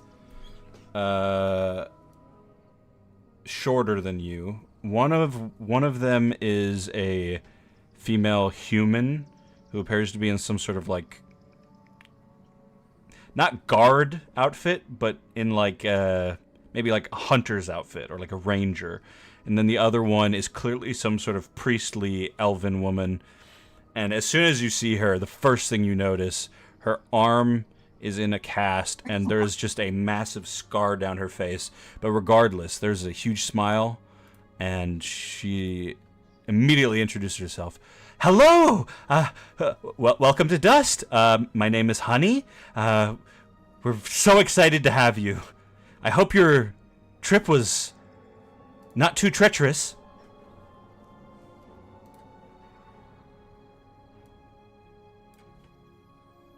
I'm still waving at her. She's waving at you as well. Well, it's all right if you're. I'm sure you're all tired from the trip. We've got a place set up for you to stay. And you can see she sort of like looks at the ranger, and the ranger begins pushing the gate open a little bit. Well, what are your names? We're super excited to have you. Did I already say that? And Yank is like, yes. I am Deval on my roll. Welcome, Deval. Sir Francis Kelly. Ah, excellent. We're Custodian. Oh. Did you say were Custodian?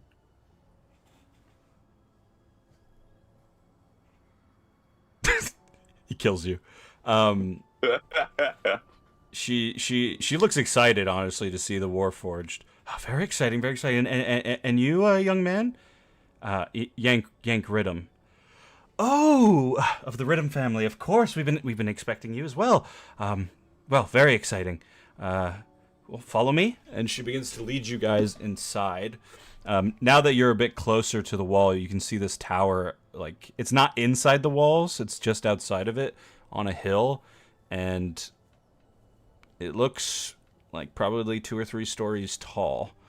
And you head inside the walls of dust. You see immediately the first thing that stands out to you is a giant fucking cathedral, just off the beaten path of the entrance. And she's clearly leading you in that direction. That's on your left. On your right, you see what was probably an attempt at making some sort of field of wheat or something, but it's just dry and dead, and it does not look good, whatever they were trying to do there. And the guard, or whoever she was, is sort of like peeling off, like, are you going to be all right, honey? Yes, that'll be no problem. Thank you for your service. And Honey, the elven injured priest, leads you to the cathedral. This is where most of you will be staying for the time being. We don't have a lot of living areas. I assume, Yank, you'll be staying with your parents, and he just nods.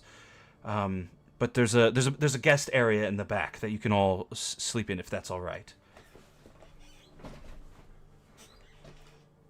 That is more than fine. Incredible. How was the journey here? I know the train can get a bit rowdy sometimes. It was attacked by bandits. Ah, that explains the sort of scared look on young Yank's face. But they proved not to be a match for the 3 of us. Well, that is very exciting. We're very excited to have you all here, to help out. Turn this place into what it can really be. I have a... What was that? Has there been a string of memory theft going on around us recently? Memory theft? I'm not quite sure what you mean by that. Like someone literally stealing memories? Yes. Not that I'm aware of. There have been some strange attacks down by the lake. The shark folk have been getting rowdy recently. She sort of gestures to her injured arm. She's like, "It's where I got this." But the hunters will figure something out. They always do.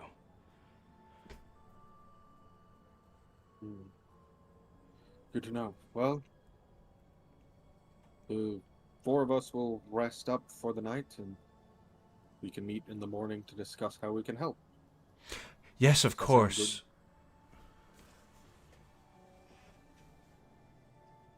Francis, Custodian, anything to add?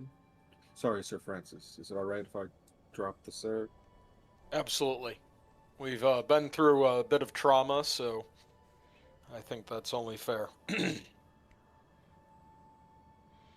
She gestures towards the back room and looks at the Warforged and is like, I'm not quite accustomed to...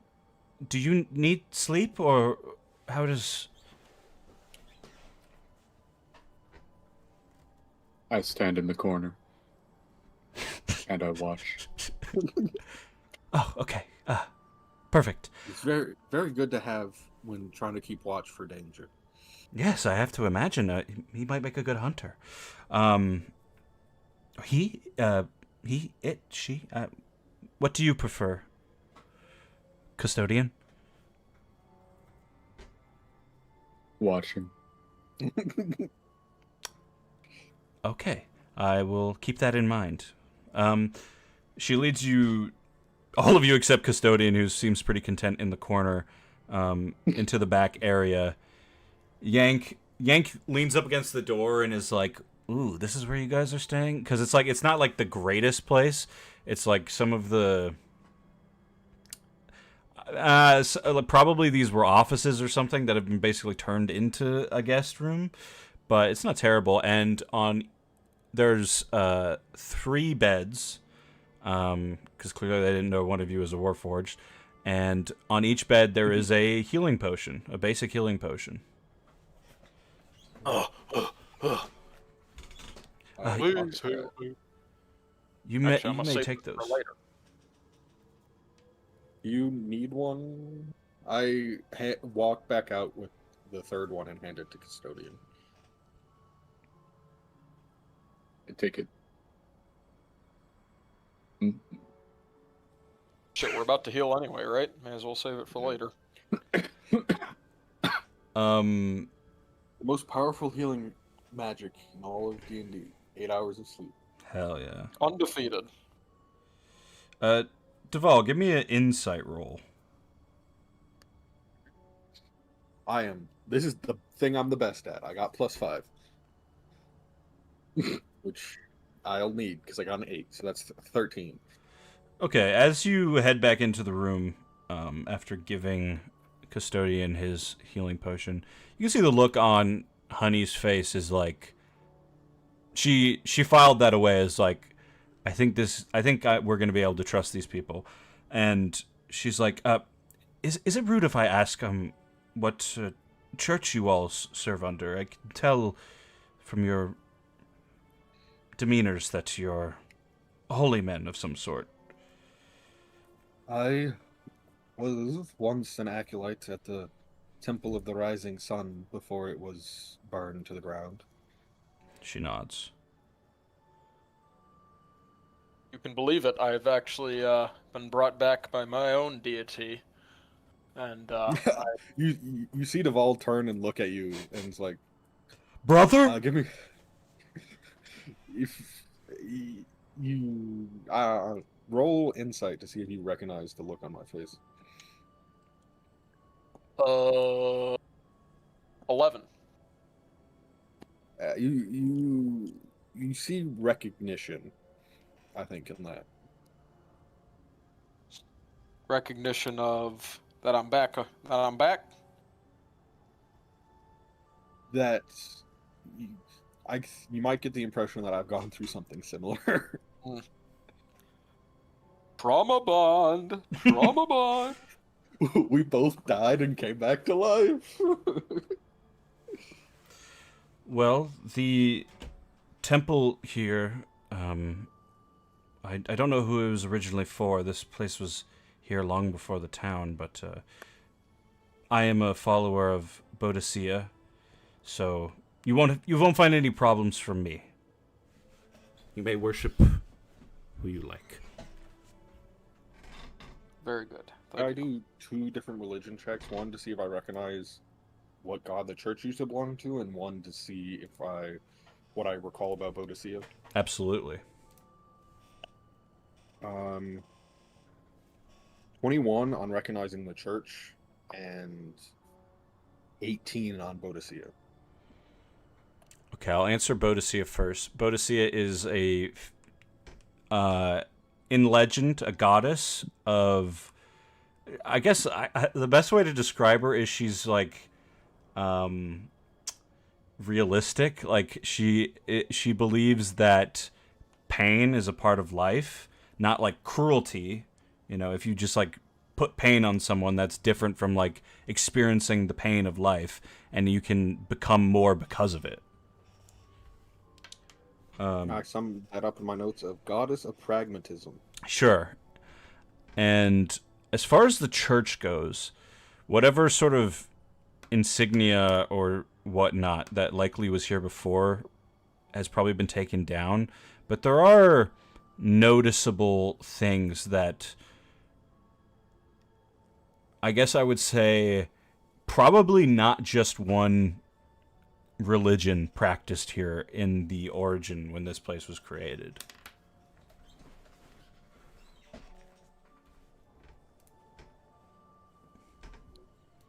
I sort of look around, cased in the different beauty of the place, and then nod. I assume you intend to rest, and then in the morning, well, you can look around the town a bit. She looks a little nervous as she like scratches the back of her neck with her one good arm. There's I always assumed that when new people would show up like this, that perhaps the leader of the town would want to speak with them. But we had a bit of a tragedy a few weeks ago, and the Sorry to hear that. original leader of the town passed away, and now his son is in charge. We just felt it was easiest to put him in charge, but he hasn't really been letting a lot of people talk to him recently. It's kind of a frustration going around.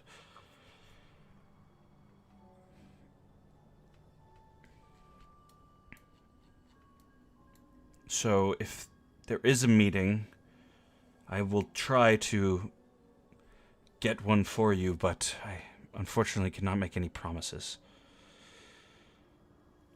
How much do you know about the town? How much do I know? How much do we know about the town? At this point, with your memory, basically nothing but what Yank has told you.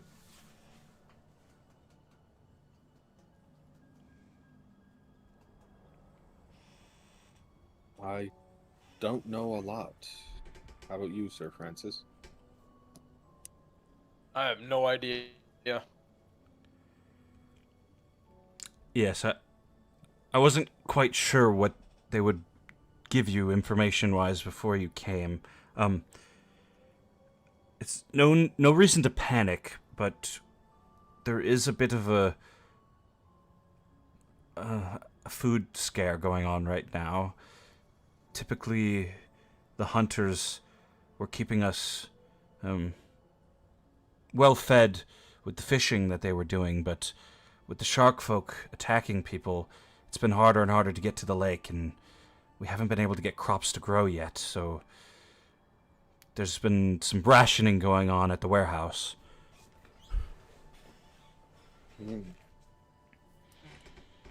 Perhaps we can help with that in the morning. Hopefully. Typically, I wouldn't worry too much about it. I have faith in the hunters. They'll figure something out. But, you know, in these situations, it's always the children that suffer first. Or the sick, or the elderly. Exactly. We can't have that. The town will never get off its feet if that happens.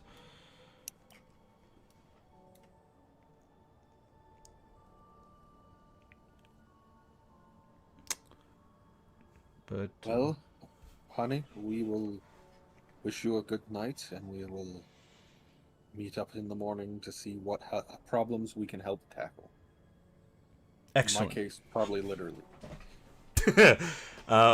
She nods. She's like, all right, well, if there's anything you need, just let me know. I'll just be in the other room. And then she looks at Yank. Yank, are you going to be heading to your parents' house? And he's like, I think... He's like rubbing his hands nervously again. I think I'll sleep in that bed here for tonight, and then perhaps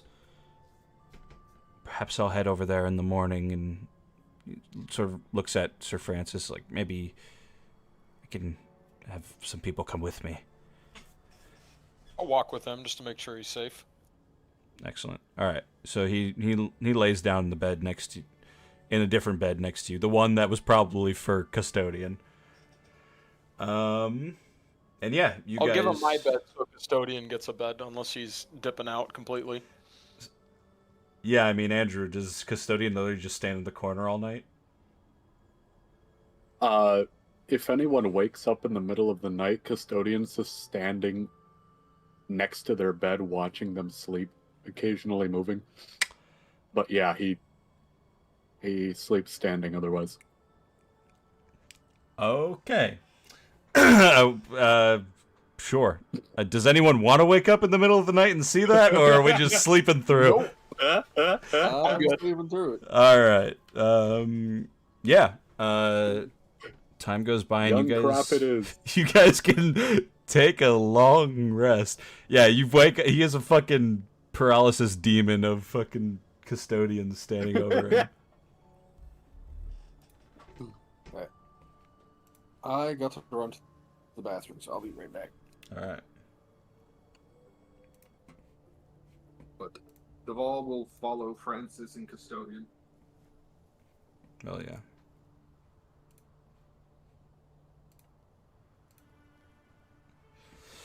Yeah, you all may take a long rest, and in the morning, there is no food provided for you because of the food shortage, but you guys do have rations on you, so you won't have a problem with that. It's more just like probably the temple itself doesn't have any food in it right now.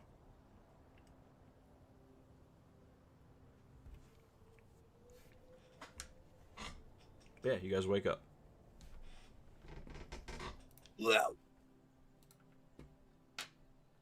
Or for some, continue standing.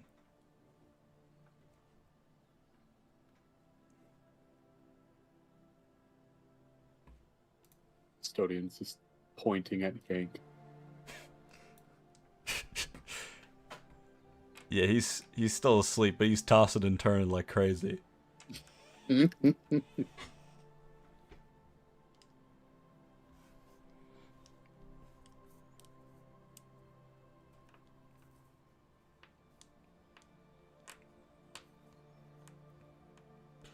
So, what would you guys do in the morning? Custodian's gonna walk outside. All right, We'll follow Custodian out. you head outside. Now Yank is awake, and you can see him sweating, and he's just giving Custodian a look like, why the fuck was I dreaming about him? And yeah, Deval follows as well as you guys head outside. You don't see Honey immediately in the main room, so she probably is off somewhere in the morning. And yeah, it's a bright, brand new day in Dust. Across from you, across the large failed farm field, you do see some smaller like housing area. There's only about like 5 or 6 houses in the area, one of them being quite large, the rest being quite small. There's like a shack in like the grass field, and then behind the cathedral you do see what is likely the warehouse that Honey was talking about. It's just a massive building with steam coming off the roof, and some sort of like, there's like stalls. They don't really look like shops. Maybe they're like trade posts, with a well in the middle. And then at the very back of the town, it looks like the place is clearly not finished, because there's large swaths of land that don't have anything on them, and the wall at the back is like opened, like it hasn't been completed. And you can see a hut out there with some people standing around it, probably to protect the massive fucking hole in the town. And then the interior at the back, you see another walled off area of its own, and there are much bigger houses in that place.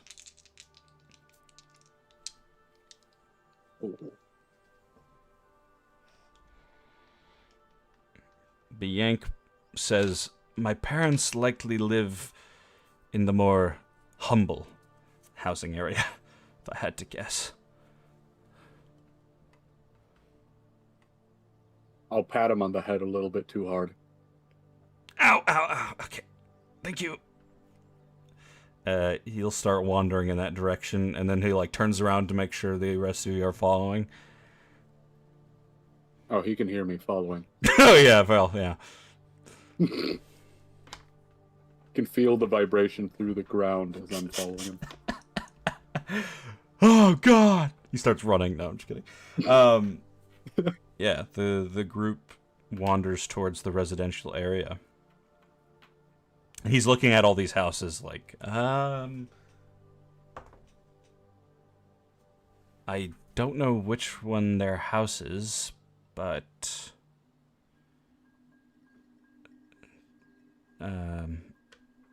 maybe I just knock on the first door? I'm gonna pick him up in one arm and then go knock on the first door with him. Alright, do you want to go to the first small house or the biggest of all the small houses? I'm gonna go the biggest of the small houses. Alright, you and pick work my way down. up Yank, who weighs about 60 pounds soaking wet, and you take him with you. He's like, whoa, whoa, whoa! Oh, Sir Francis, am I safe? Am I safe here?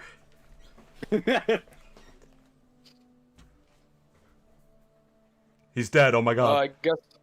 Oh, sorry. I guess there's only a way to find out. You just take him with you, alright. And eventually you get to the first door. You knock on it. You hear some rustling around inside. And then the door opens, and you see a human man, probably late 50s. He's got a leather tunic on. What in the fuck? Sister, child. No, it's not my child. I thought Warforged didn't survive down here. What are you? I turn around and walk away. Okay, have a good one. He closes the door. You head to the next house. I go to the next house. Alright, you knock on the next door. And Yank is like, whoa, whoa! So you drag him around. You knock on the door. Eventually, the door opens, and you see a human woman with, like, short blonde hair who looks like a older woman version of Yank. What the Is this your child? Yank is like, hello, Mom! You can put me down now!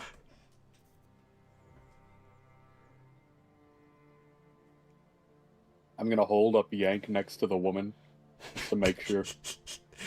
Yeah, give me Then I a put him down. fucking investigation roll. That's not your mother. You can't lie to me.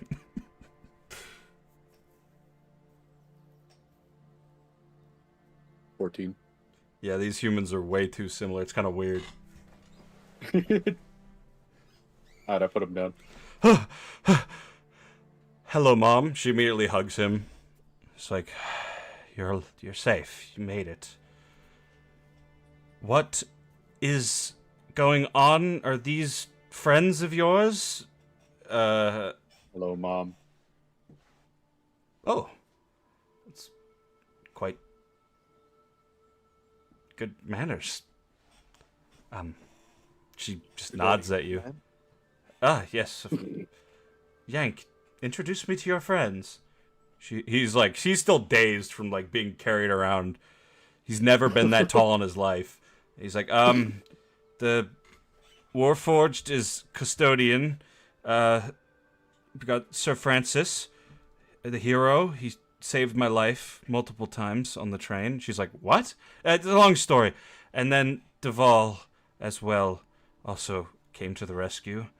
And yeah, they helped me get here, Mom. She squints at all of you. Are you new recruits?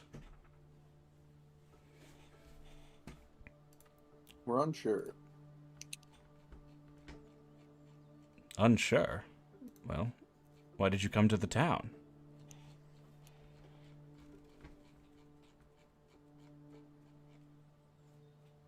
No idea.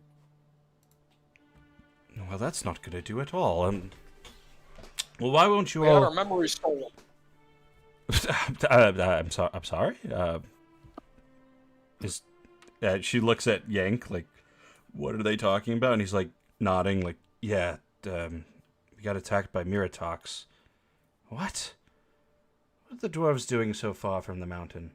I don't know, but they're right. They did take our memories in some fashion. I just remember waking up tied up to Sir Francis, and next thing I know, we're barreling through a door and fighting for our lives. Well, that's all very exciting, but how about some breakfast? Why don't you all come in?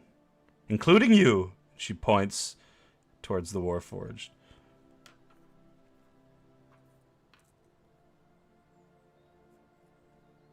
I crouch down really low so as not to bust through the door. Perfect. What about the rest of you? I also head on in. Free food. All right, you head on in. You see like the classic family dining table with like a kitchen attached, and she brings some food over for all of you. It looks like the fucking Avengers in the shawarma shop or whatever the fuck, as you're all like sat around, too tall for these chairs, but still making it work. Yank's like, "Where's father?" He's already off to the shops, but he'll be back. We were told there was a food shortage. Is everything here, like, should we be rationing? Oh, there is a bit of a food shortage, but it hasn't affected us yet. She just nods, like, it's okay, you can eat.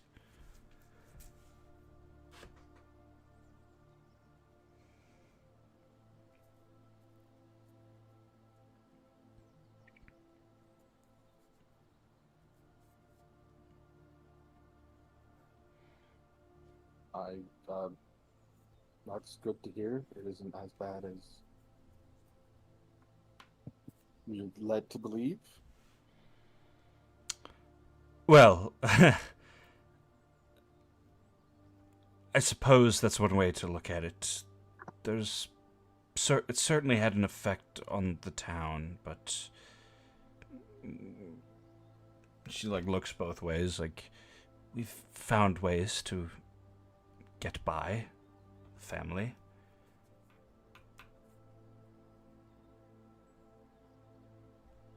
That is good.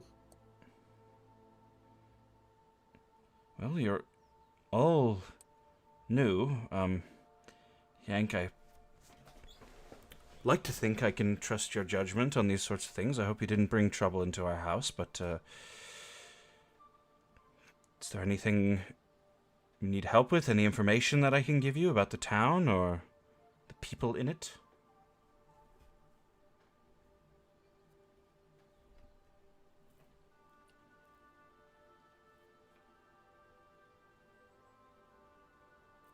I glance at my compatriots to see if they have any questions.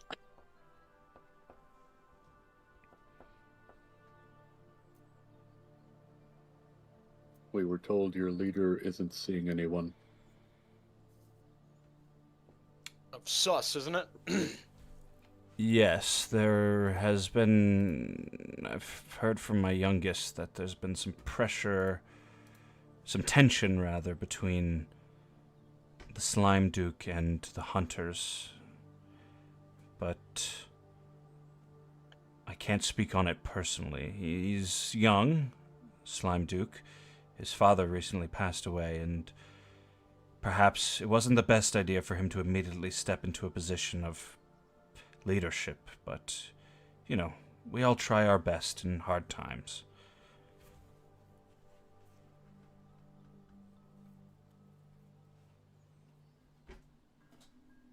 Why is he called the Slime Duke? She smiles. That's a great question. His father was called the Slime. I don't know why, but he passed on to his son. His name is Duke. I should make that clear. But I don't know what slime signifies.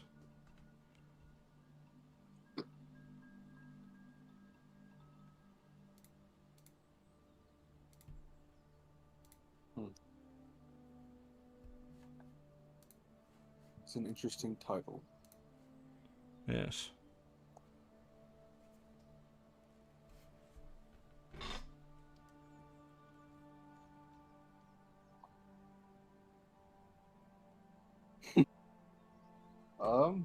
I hear you've been having trouble with shark folk by the lake, preventing the hunters from getting fish. Yes, Yank, your brother was telling us about this. It's very troubling. And Yank looks around. Where is he? He's joined up with the hunters, of course, so likely on patrol right now. As far as I have heard, shark folk were allowing us to fish for our food as much as we wanted up to a certain point, and then they just started lashing out. People have gotten very hurt.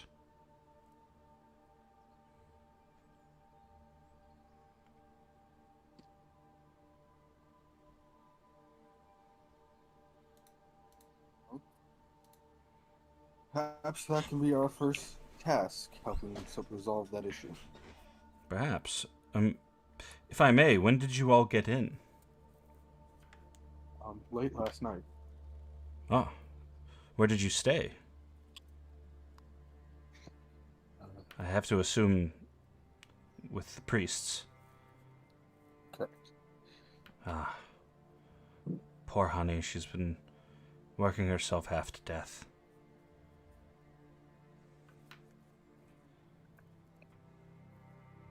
Perhaps not with us here.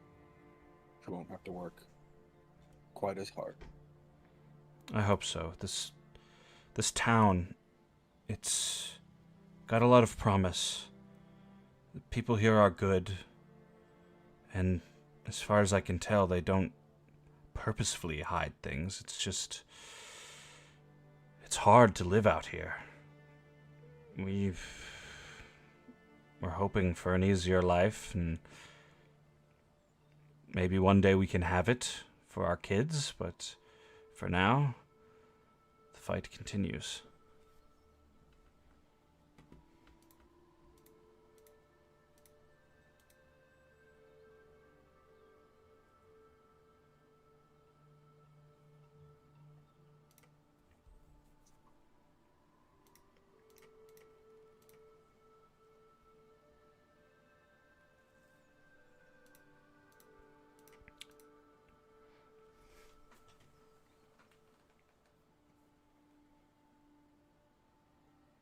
Well, man, it was lovely meeting you. Of course, you're welcome here anytime. I can't promise that I'll always have food ready, but if you need breakfast, just come around. Yank, are you staying?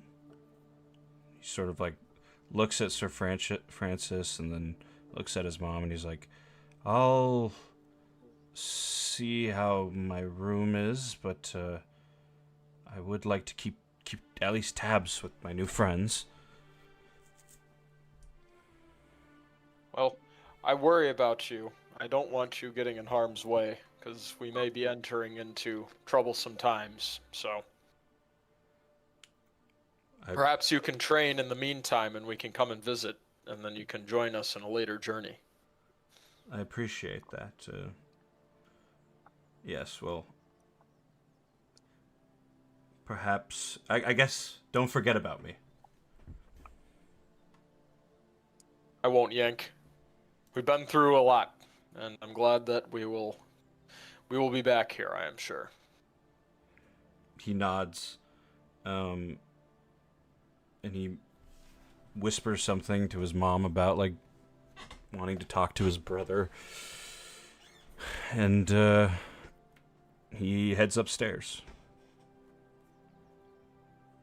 Eventually, I mean, the mom basically will just be like, she won't say anything, but she's kind of like, you know, all right, get up. You know. Get the fuck out of the house. Yeah, Get as the he fuck heads outta here. upstairs, I walk outside. All right. She gives a look to the Warforged, like, you'll probably be useful, and heads into the kitchen.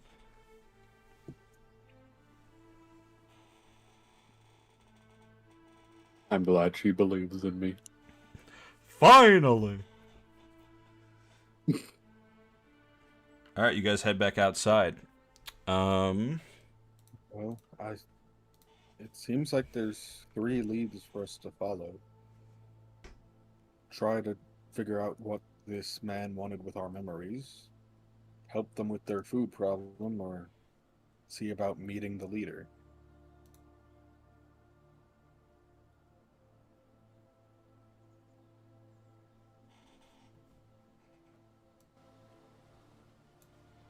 Anyone Want have any to crush opinions? some sharks. That Only is also for me. where I was thinking, see what this issue is down by the lake.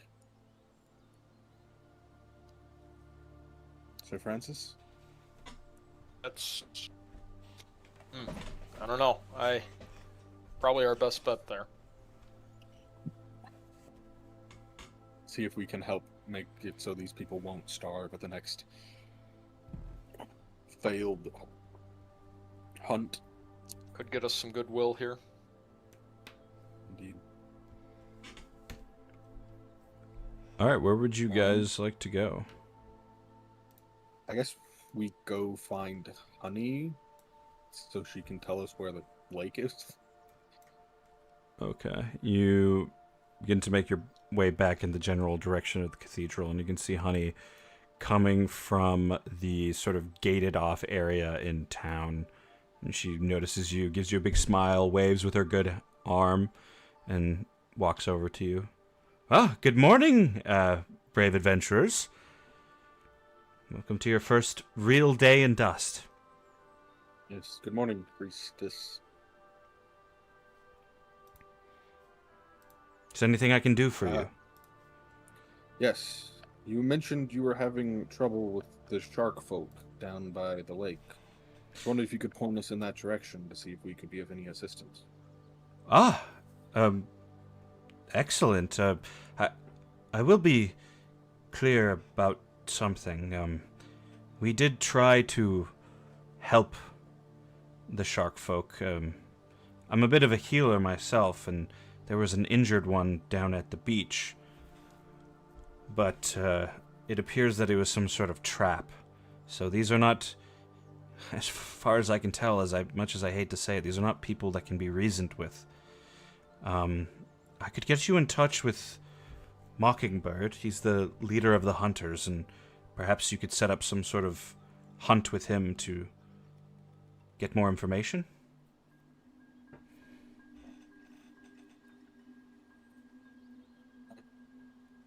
I look at my companions. I'm like, do we want to set up a hunt or go gather information on our own first? We're not really familiar with this area, so maybe some more information would help. Yes, and Mockingbird would be able to give you a little bit more information about the area. The hunters are the only ones that really leave the walls, and he was the person that set up the lanterns in the first place, so... Yes. Alright, she leads you towards the hut that you guys could see. As you guys move past the walled off area in town, you can see there's like the gate is like open. It's not like closed off, and there's a massive fucking mansion, way too big to be in a town like this, up on a hill inside the walled off area. As well, you see a burned down home. I'm gonna share a map with you guys.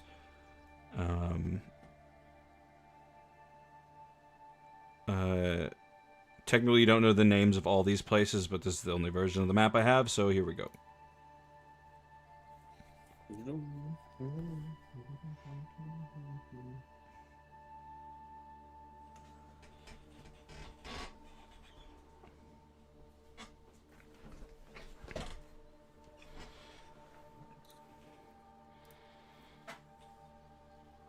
just drop Custodian down. You guys are like in this area heading towards the hunter's hut.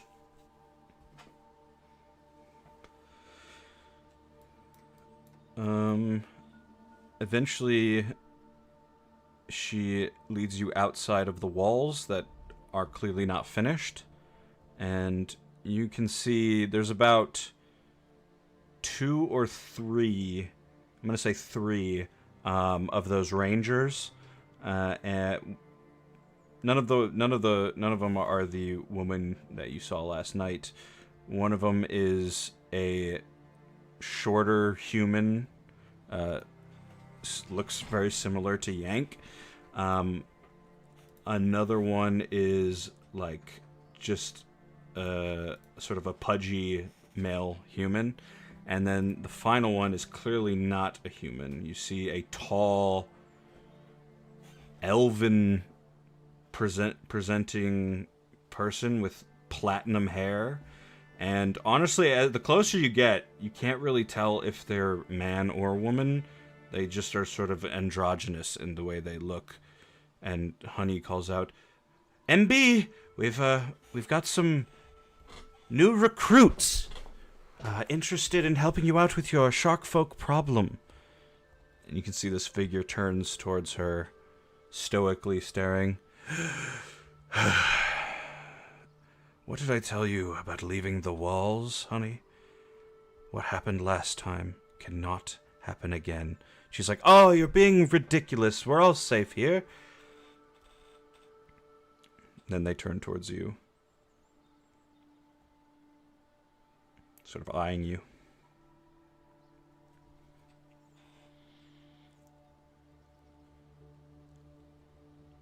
Well, hello there. General I Kenobi. start waving again. He notices the Warforged, looks you up and down. "Impressive. I didn't know your kind could survive in the cold."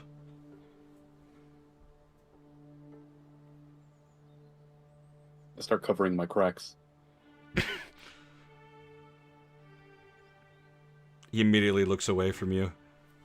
Yes, we understand the shark folk are causing a bit of a food issue. Yeah, that's one way to put it. It's not just the shark folk that are causing the problem, but everyone will blame us for it, so that's the best way we know how to handle it. What else is causing the problem? I don't know specifically. And he sort of eyes you up and down. You can see that he recognizes that you are an Aasimar. And give me an insight roll, Deval. Well, I just missed my dice tray by a mile. Give me a moment. Oh no. It's back on the train. I just yeeted that fucking dice right off my table into the ether. Ah! 19. Yeah, when this person clocks that you're an Aasimar, you can tell ASMR? that they, like almost a calmness goes over them. They nod at you and it's like, "Well met. I can sense the honor within you already. I am Mockingbird. Who are you?" I am Devon on my roll. He nods. Honey's like Sir Francis Gale. shaking with excitement. Well met, Sir Francis. And the construct? And that's Ah, Custodian. Though he doesn't do much cleaning. well, an interesting group has been brought to dust. Maybe this will be for the good of the town. Looks at the Warforged, but there's much to be proven. You asked me what the real problem is. Well, the shark folk have definitely been a pain in our side for the past week. The rate at which we were having to bring fish into town was not sustainable regardless. We could slay the shark folk and it would help us, but the real problem here is why the warehouse union has decided to put all the blame on the hunters for the food problem, when it is they who are supposed to be holding it for us. It is strange. But ultimately, So you're saying I have no food's going power missing. over that. I cannot say for certain, but there's nobody I can say this to, because every time I've tried to get a meeting with the Slime Duke, he has evaded me. Honey nods and is like, I spoke with the Slime Duke yesterday, but he wanted to be done with me as fast as possible. It's quite strange.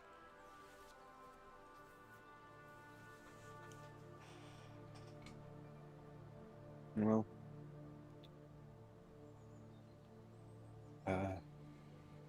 when you're named after slime, I guess it's only fitting you're slimy. Well, I wouldn't say that. His father was a good man, a good leader. What happened to him was a tragedy. What did happen to him? He glances towards Honey like, you haven't said, and it's like, there was a fire 3 weeks ago. The slime was in his home and died before anyone could get to him. Anyone investigate to see if it was murder? Of course, we've looked into it, but again, with everything going on, the lack of food, we've tried to get people out to repair the watchtower, and now we've got a petulant child running the town. We just haven't had time to figure out. I do gotta ask. If you were in a crisis, why elect a child in charge? Well, he actually smirks at that. He's not technically a child, but there were people in town who vouched for him when his father died. They felt that the simplest solution was to put him in charge so that people didn't start freaking out about the lack of leadership. Clearly, we made a mistake. Sounds like there's a lack of leadership anyway. Exactly. Could you not just do a vote of no confidence and unelect him? If we had enough influence, I suppose, but you'd have to get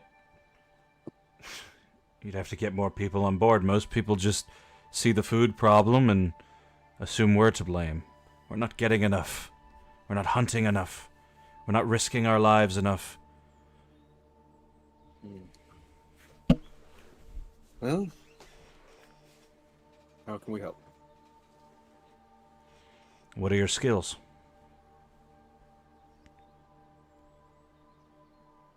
I sort of look at the three of us. Killing? Spreading the good word. He nods. Both useful. Stares at the Warforged.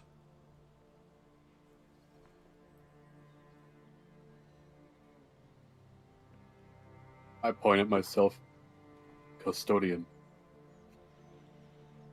Well, there's always a place for cleanliness. But you did say he doesn't really clean. I just assumed I haven't seen him clean anything in the time I've known him. Well, is it custodian in cleaning or custodian as in you're watching over something? Who knows? Maybe he's the custodian because, like, he just, like, cleans up the bodies of everyone he kills.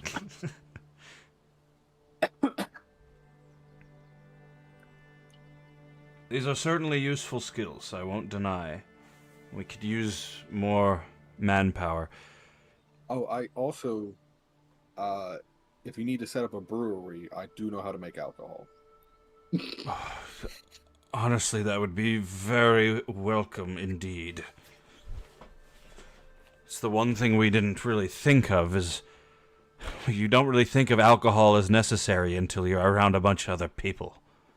Perfect. I pull out my brewing kit and get started building a brewery. Well, I am seriously proficient and have the tools to make alcohol.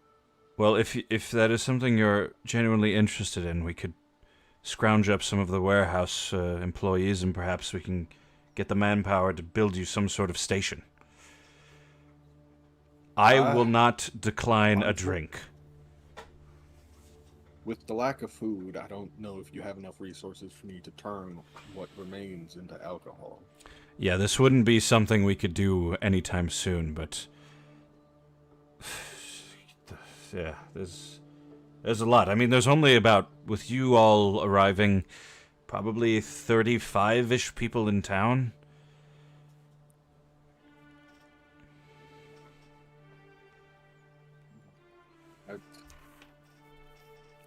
And you couldn't... something fishy is going on here, not just the fish. You could not fish enough fish for 35 people. 31 people. Something was happening to that food.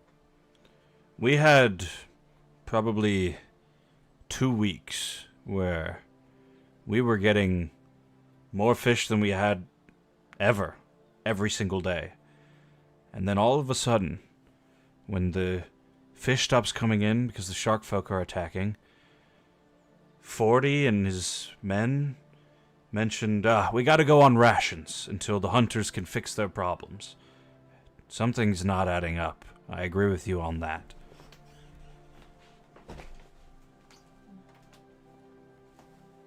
So I guess I sort of look at everyone, including my compatriots. Sounds like we could either help you go deal with the shark folk to temporarily evaluate the situation, or help you go hunt, or if you would like, the three of us can go confront the warehouse union, knock some heads. I start cracking my knuckles.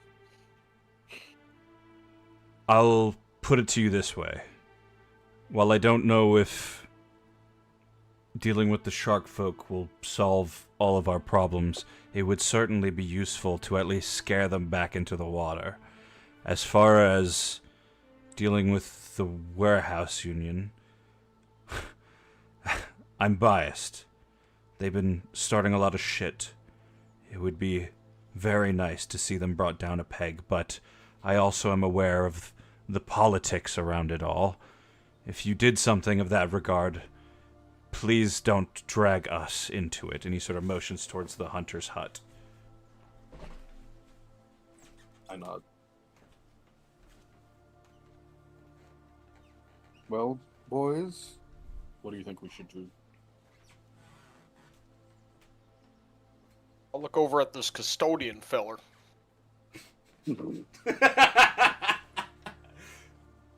Because, honestly, Sir Francis Kelly's trying to keep his composure, but he's also, like, scared shitless of what the hell's going on right now. Fair.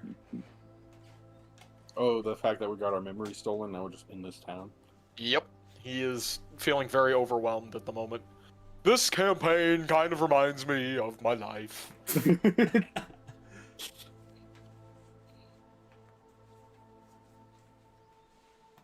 We should go to the warehouse.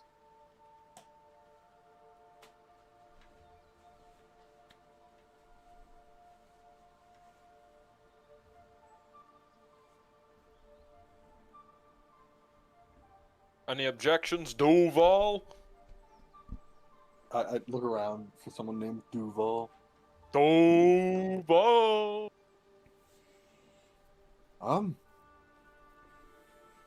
That is probably the more long-term solution.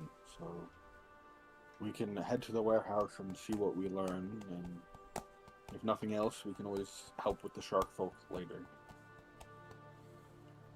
Mockingbird nods, and you can see Honey's about to be like, oh, well, perhaps whatever the less violent option is, and Mockingbird just raises his hand like, we're not trying to hurt anybody, we're trying to save people. The food crisis is our #1 priority. He's like, we're not trying to hurt anyone. I'm slowly wrapping bandages around my knuckles. And she just nods at that, like, well, of course. I am to hurt people. What? Well, why would you want to do that? They're not hurt yet.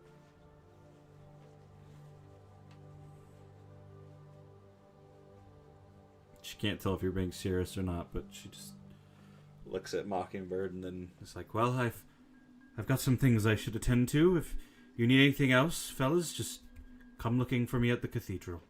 And then she moves as quickly as she can away from the Warforged.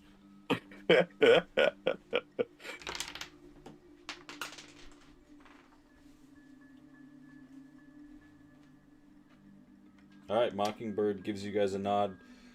When you're done with your little heist, come back and talk to me.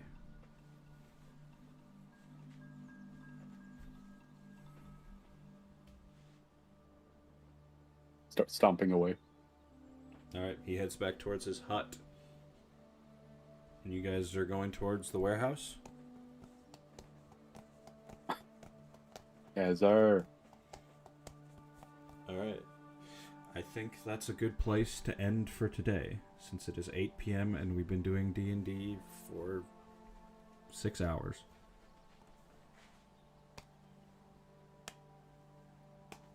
The mystery begins. Yes, sir. Yes, that is a good stopping point. The mystery does indeed.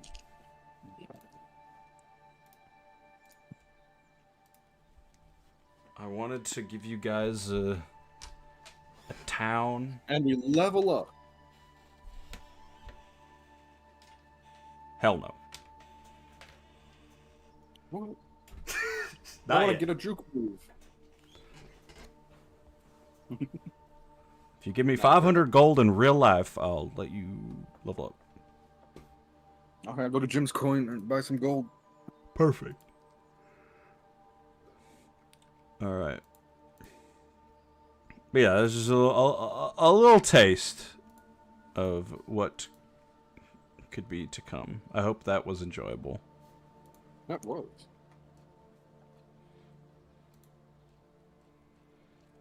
Yeah, That's lit. I was like, okay, when we get there, we're gonna rest and then we'll go investigate our memories being stolen, which is probably a priority that we should have. But I'm like, oh, there's a food shortage in this town. As a monk and someone who's supposed to like help people towards the light and rebirth, I can't just ignore a food shortage. Yeah. Yeah, I mean, it's good to know that you guys you have a few interests. A few strings to pull. Threads to pull. Whatever the fuck. Alright, cool. Hell yeah. Hell yeah. Good start. Good start. So we can do more next week. Hell yeah. When Andrew isn't about to die. What if I want him to die? Yeah, but that's not different than the other week. You did this to me. True.